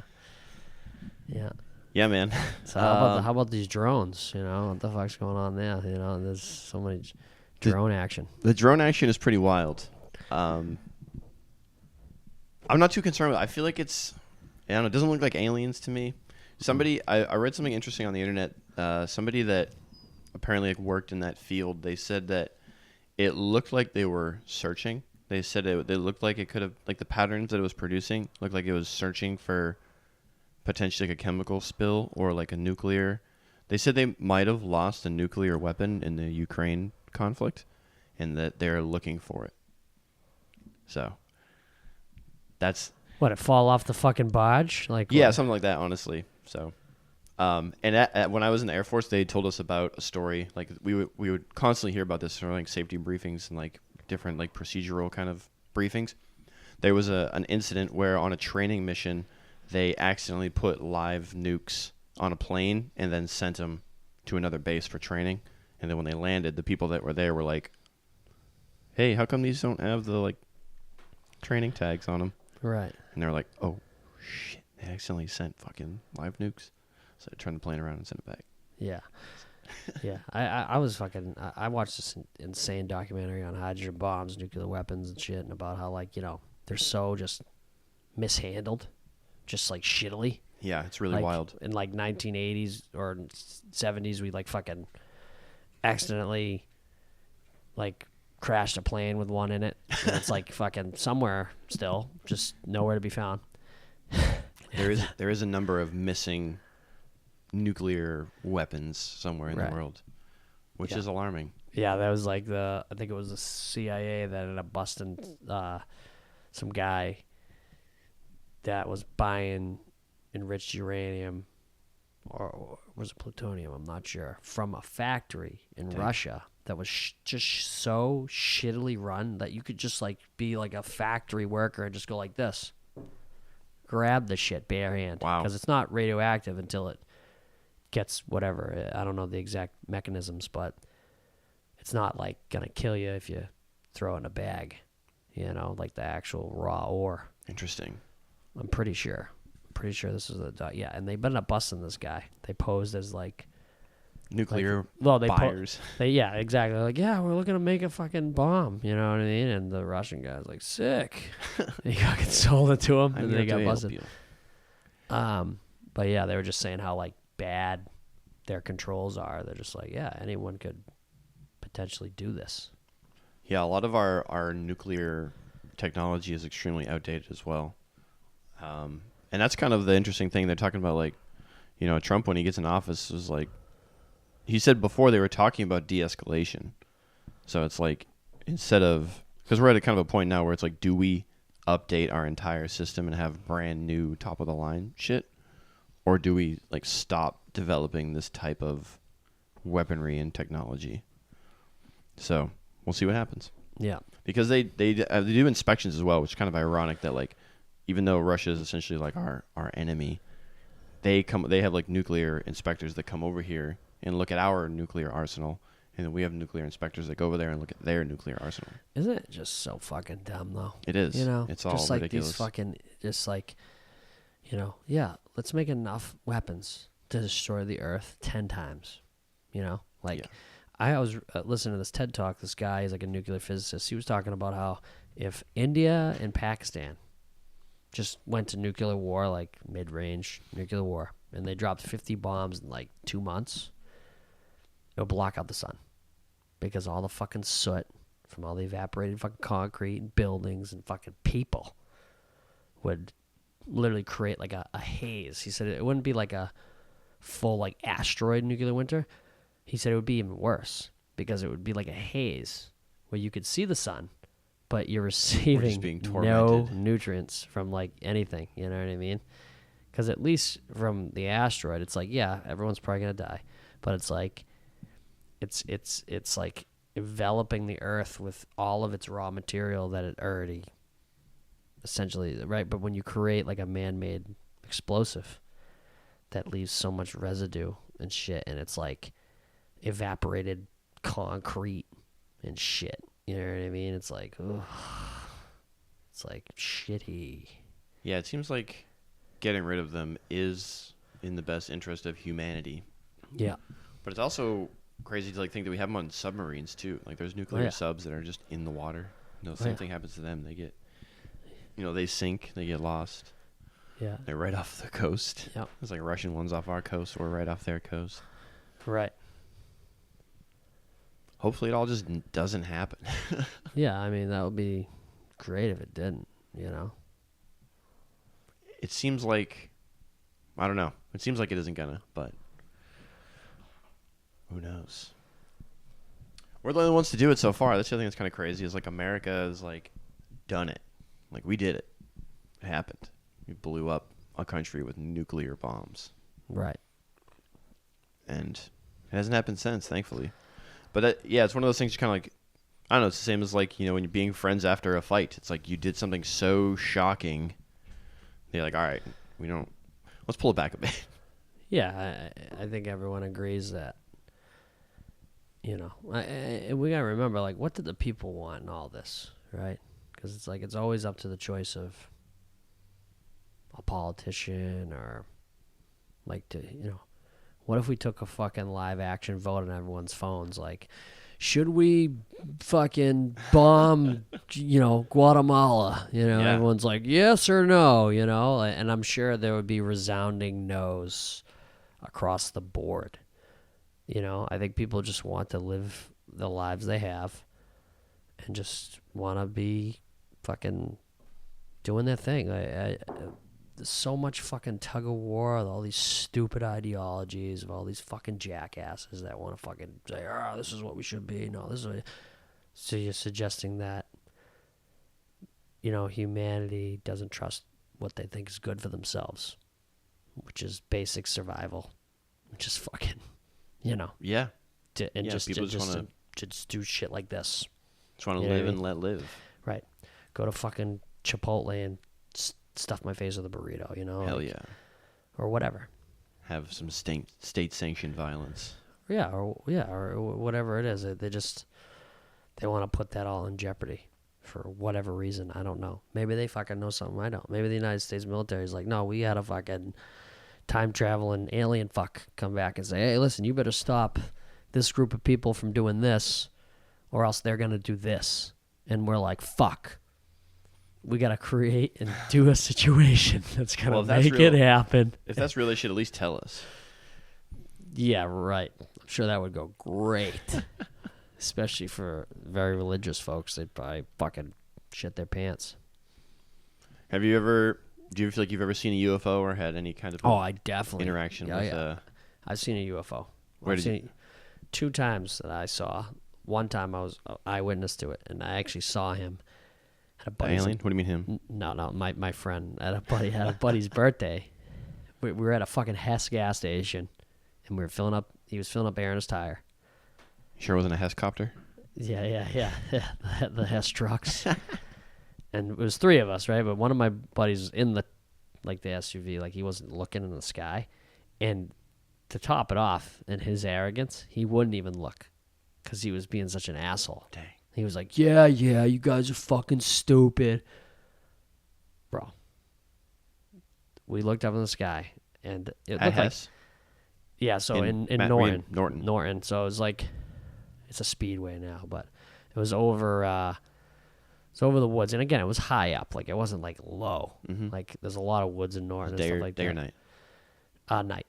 And I don't know if you've ever seen, like a hot summer night where in, like, Florida they have this a lot, where it's like a heat lightning. There's, like, lightning that happens, but there's no thunder, Where it's just kind of the clouds together, and there's little lightning sparks. So we just assumed it was that. There was a fucking break in the cloud, and I'll never forget it. It looked like the back of the fucking... You ever seen the original Star Wars, The New Hope, where the back of Princess Leia's ship had like all those like circular like engines? Yes. Those big fucking firing things. There was like 6 of them all lined up next to each other, and there was like this, like descending within the cloud, like it was moving in that. And when we both saw that, I know his feeling was the same as mine. My stomach hit the floor because I'm thinking, what the fuck is that? Like, is that going to hit? Like, you know what I mean? Yeah. I'm just like, holy shit. And I was like, oh my God, we're freaking out. And it was quick. Were you in high school? How old were you? I was 16, so I was out of high school. Dropped out of high school. But, yeah. This verifies the story even further as being truthful. But no, it was fucking crazy because and when we saw it, like it was like probably 2 seconds, just like in the cloud, and we fucking lost it, dude. We were going crazy because I was like, we tried to wrap our heads. I was like if that wasn't what we think it was, what the fuck was it? Yeah, because it's like Yeah, It seems doesn't. It like- doesn't make sense. Like we know what everything. We lived in. I lived on a lake. I've seen countless planes and fucking shit because there's a big wide open space, Norton Reservoir. It's a huge lake, and you'd see countless planes all the time. And there's a small airport in Mansfield, so you'd hear propeller planes, you'd see propeller planes, you'd see fucking jetliners passing in the stratosphere. But that was fucking insane. That is insane. That's wild. And it's so. It seems like everybody I've ever heard that's had some kind of a situation where they've seen one or interacted one. It's so quick that it's like a mind-numbing experience because you have no. You want to like you see it again so bad for some kind of a confirmation that it happened. Yep. But it's just that. Right. Yeah, it was just But because it's unlike anything I've ever seen. If there's a natural explanation for it, it's a 1 in a fucking million thing that no one really sees, or it's like some kind of ball lightning fucking clusterfuck. I don't know, but it looked uniform. Mm-hmm. And some kind of like It it was looked- a it structure looked like like it moving was inside of the clouds. Like a solid piece, just like there's like because it broke because the clouds, they're all like bubbling from the heat.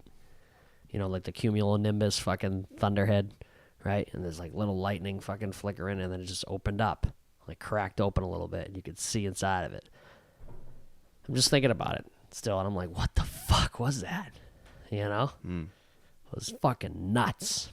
It was like orange too, like this orange color. It was fucking weird. Have you seen or like looked at any other UFO sightings where people saw similar things? Because what you're describing is fairly common, like the Phoenix Lights. Have you heard that story? Oh yeah. So it's like the orange ball is like an energy source. Is fairly a common sighting. So that's intense, man. That's something that definitely stays with you. Oh yeah, I'll never forget it. You said you had another situation where there was a. Yeah, I was coming off the train.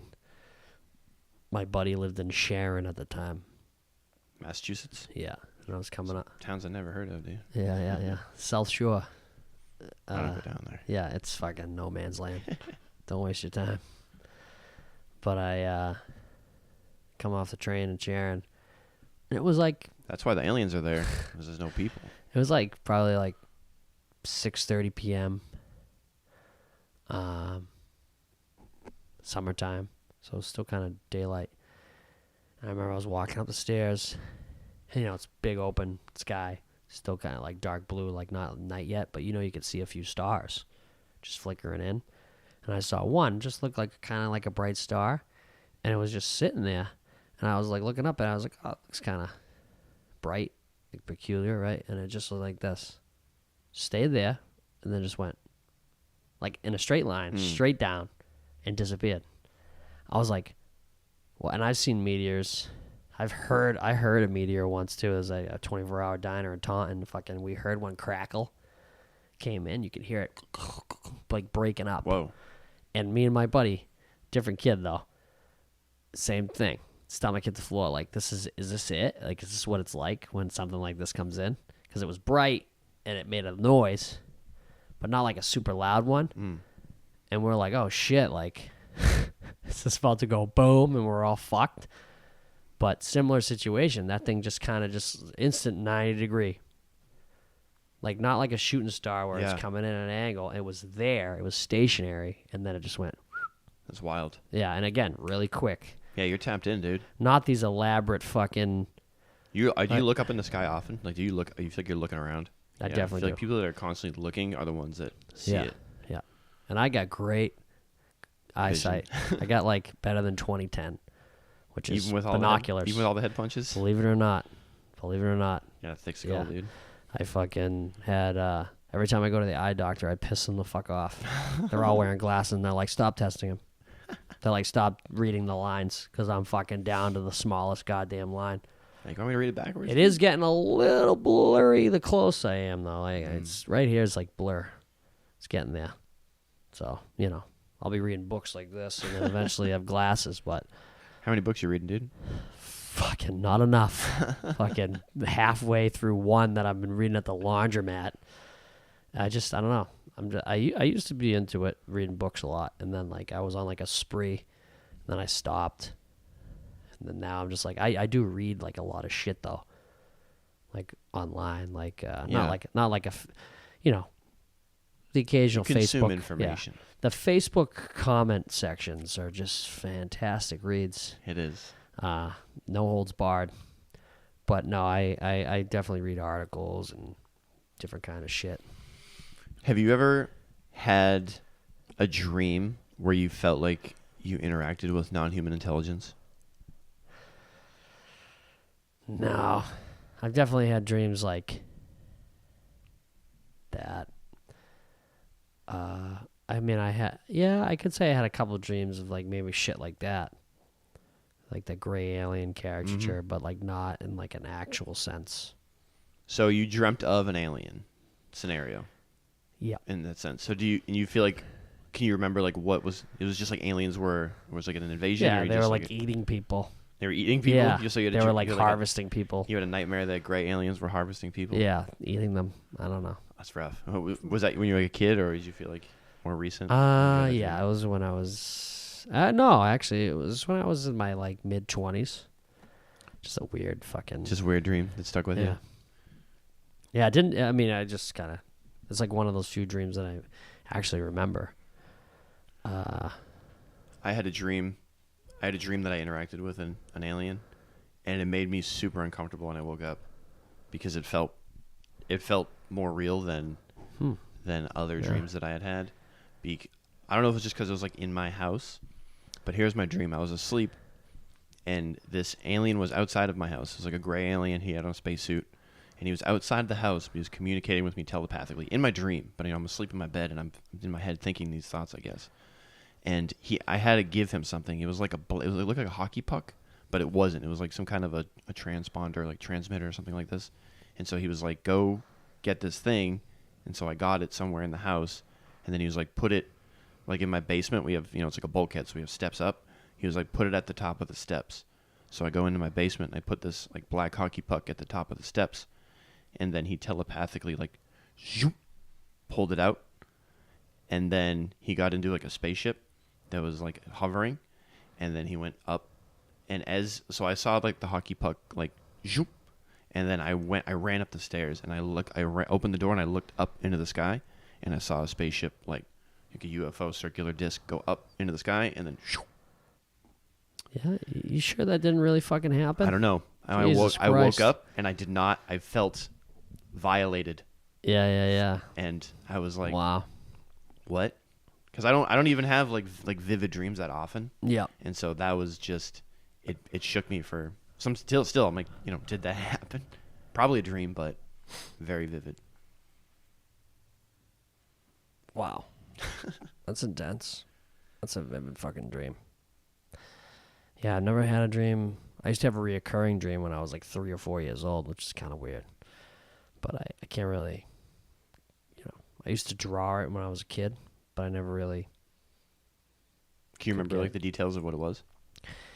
Just this dude like charred skin in a fucking like crazy looking outfit, and he was like overseeing this like fucking monster battle, like this weird war going on, and it was like these fucking like. And I remember when I was a kid, I didn't know how to describe it, so I called it. I said it was like a fast and slow kind of thing, because like what had happened was like there would be like seconds where things were like moving like this, and then be 2 seconds later things would be like like ripping each other apart. And like I don't know, it was because I just watched too many fucked up movies when I was a kid, or just like some weird fucking past life shit. Yeah, it's probably a little bit of both. Yeah, probably that was like me in hell. I don't know. Yeah. Like, I escaped the pile, Again, I don't know. I did a past life regression in Salem, and it was fucking nuts, dude. Yeah, I did a Reiki session yesterday, and it was nuts. And she told me about a few different healers that do past life and like body design, they call it, and it's the same kind of stuff. So I'm curious. What do they say about your past life? Did any of it correlate to that dream, or do you think? I don't know. I don't know if it correlated, before or after, but the first one I had, it was like I was a pilot, well, it started off like I was in the woods, and I was like, oh, this place is great. I love this place. And then I saw this house, this farmhouse. And then I was in school a little bit, and I can remember the outfits I was wearing. And then I remember like being in like a lineup with a bunch of guys, like pilots. We all have our hats on. We're like, hey, we're all like, thinks we all think we're hot shots. And just like tons of like, aerial maneuvers and crazy shit. So you're having these types of visions or sensations like when you're going to a meditative state, right? Yeah, in the moment. And then I remember dying in a plane crash. But it was after all conflict. So it wasn't during a war. So you're leisurely flying after the war. Right. It was like after the fact. And the thing is, a lot of people say, oh, it's either one or two things. In my case, pure imagination in a reflection of my life, some way or somehow, or it's the fucking real thing, because that woman didn't say, were you a fucking this? Were you a fucking that? And a lot of people say, oh, people who put you under those hypnotic suggestion things, they say things to you that will make you dream up your linear career path of what you were in the past, whatever. But like, she didn't say shit in that regard. Both times I did with the same woman. And she didn't say shit. Like, no. Go ahead, sorry. No, but no fucking like, oh, were you a fucking cattle rancher? Were you a fucking soldier? Were you with none of that? It was just, like, where are you? What do you see? What are you wearing? And it was just questions like that, and then on to the next. Do you feel like you've had an interest in like airplanes and aviation in your current life? When I was younger, I was fearless of it, but now I'm fucking terrified of it. So I was in the Air Force, right? So I worked on airplanes, and I got this job. I was an airplane mechanic, but the job was given to me. I didn't like select it, but I worked with a lot of guys that like loved airplanes. But the way like you were just talking about planes when you're talking about the UFO sighting, you definitely have like more than surface level like knowledge and awareness. If you're paying attention to planes like on the lake and in the airfield and stuff like that, and like the comings and goings and this different types of planes, that's not normal. That's what people that like planes do. Right. So you might have been a pilot in your past life, dude. Yeah. And then before that, I was a Native American, which was fucking nuts too. That was probably the rawest. So you could feel like, so you had your eyes closed and you were getting imagery of a past life where you had some Native American. Well, it was either Native American or like, some kind of South American like Native, because I was fighting, European people, and I remember dying by them getting hung in public. So. And are your eyes like so your eyes are closed and you're in like a meditative and you're laying in a bed and she's like, is there music, or like how does it? No, she just has you get really deep. You almost think it's funny because when you're doing it, you're like, am I making this the fuck up? When it's over, you're like, did I just make that whole fucking spew up? But then as the days go on, you start to remember more. And that's the craziest thing. Like, they've done studies on eyewitness accounts from like high adrenaline impact scenarios. After something traumatic happens, immediately after the fact, people only remember 20% of it. But as the days go on and they're interviewed again and again by detectives or interrogators, whatever, they remember more and more and more and more.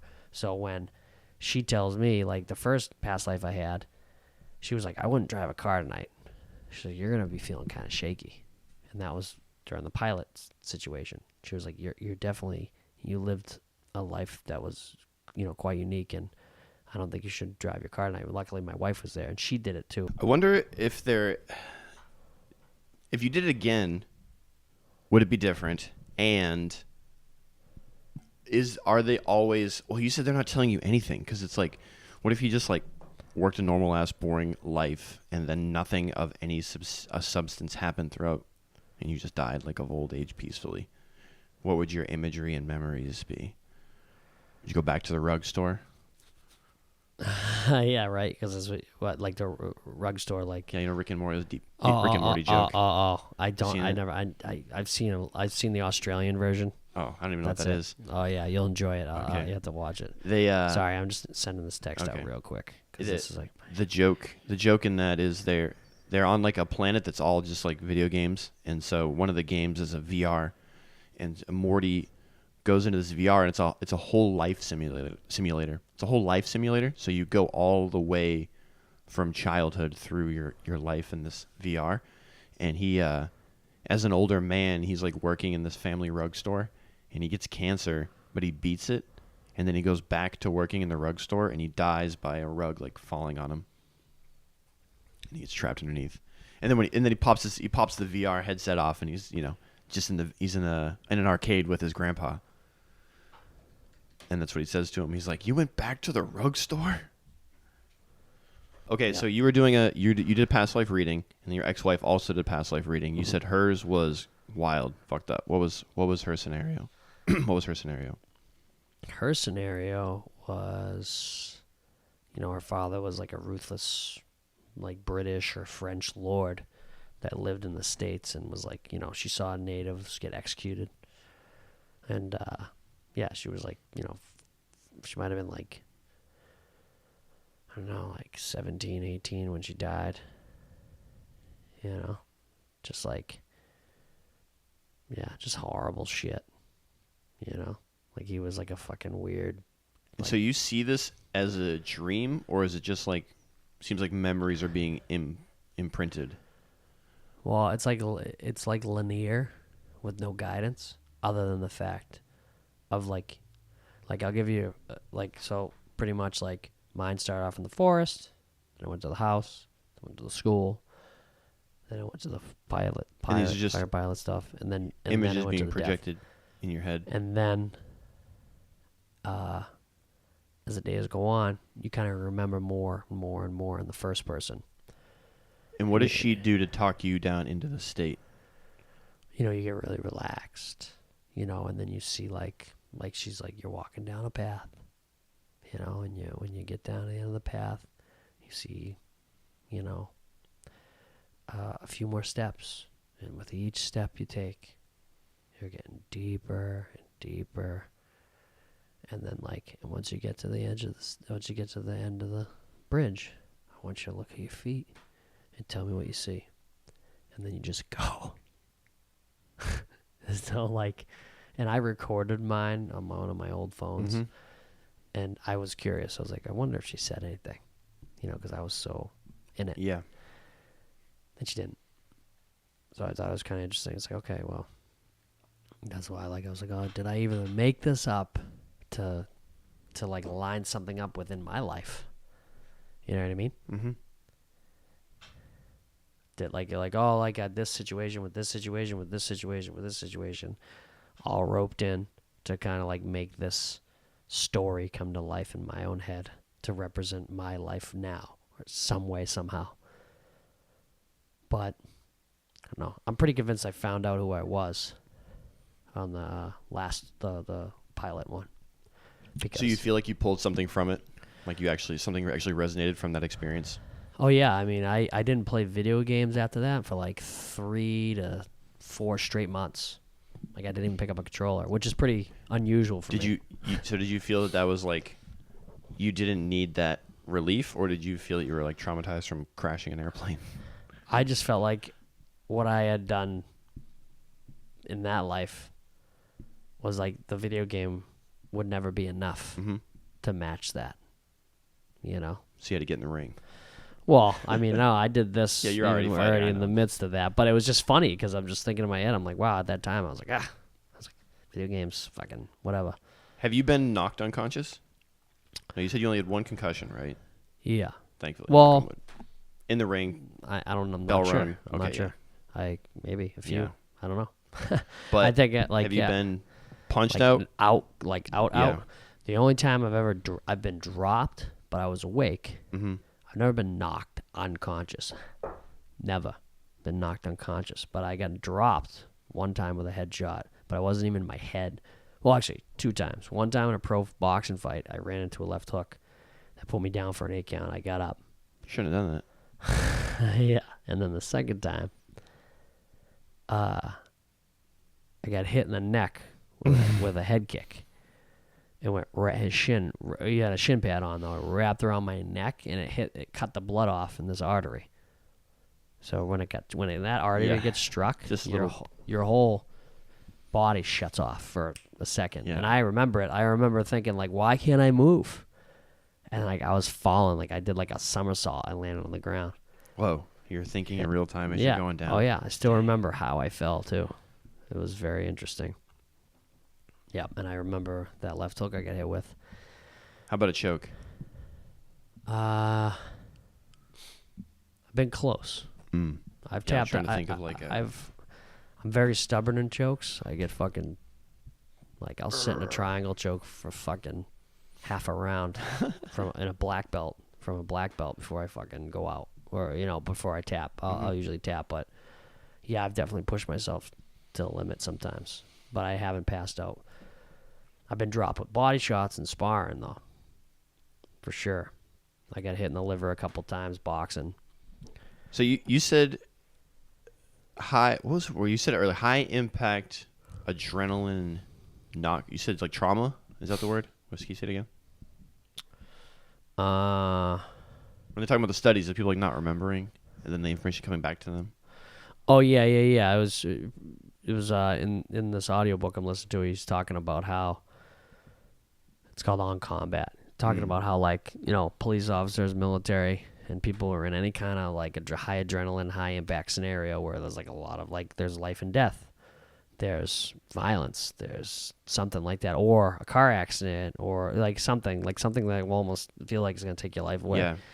You don't remember. Yeah, your brain filters all of it out. It's too You scary. don't remember so much shit. And then like police investigators, apparently they do this a lot. So like they'll interview you after it happened. They interview you 3 days later, and they interview you a week later, and they show like, oh well, as time goes on, your recollection starts to come back because it's like your brain shuts off. Like I remember when I got dropped with that big punch, and everyone around me was so adrenalized too, like my coaches and everyone around, and I ended up finishing the fight, and I ended up winning that fight. Nice, dude. It was like, I mean, he was damn close to fucking getting it. It's on YouTube. It's a fucking wild fight. But anywho, I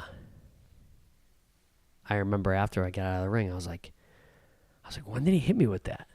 Because I don't remember the fight at all. I said, when did he hit me with that? I was like, was it the third round? The third round? Everyone's like, yeah, it was the third round. It was the third round. Everyone was like, yeah, unanimously agreed in the back. Even the people that were fucking there, because it was such a crazy, the fucking night, like, people must have been taking shits in their pants, because it was crazy, that fight. And then afterwards, I look at the video, and I go, that happened in the last round, not the third round. Out of 5? 4. 4, okay. Boxing. Oh, okay, I see, sorry. 4 threes. So, first pro. So you thought it happened sooner than it actually did? Yeah. Interesting. And I remember getting fucking, it felt like I ran into a telephone pole with my eyes closed. And I remember just being boom, and he's raising his hands like, there's no way, because this guy has on YouTube him fucking knocking people dead with this punch. And we all said this too, we're like, gotta watch out for his left hook. The guy had like 70 pro Muay Thai fights with a winning record. Damn. He had way more experience than me. He was also a lot bigger than me. He missed weight by a considerable amount. Not trying to dog him or anything, but he's a fucking animal. And this then guy. just a little stubborn Irishness. You were like, let me put my face in front of it and see. For real. Well, I made one mistake. I dropped my fucking right hand when I was throwing a left hook, and I was tired. So I went like this. And he was ready for it. And yeah, he has a very good left hook. Like that's like his bread and butter, like in all of his competitions.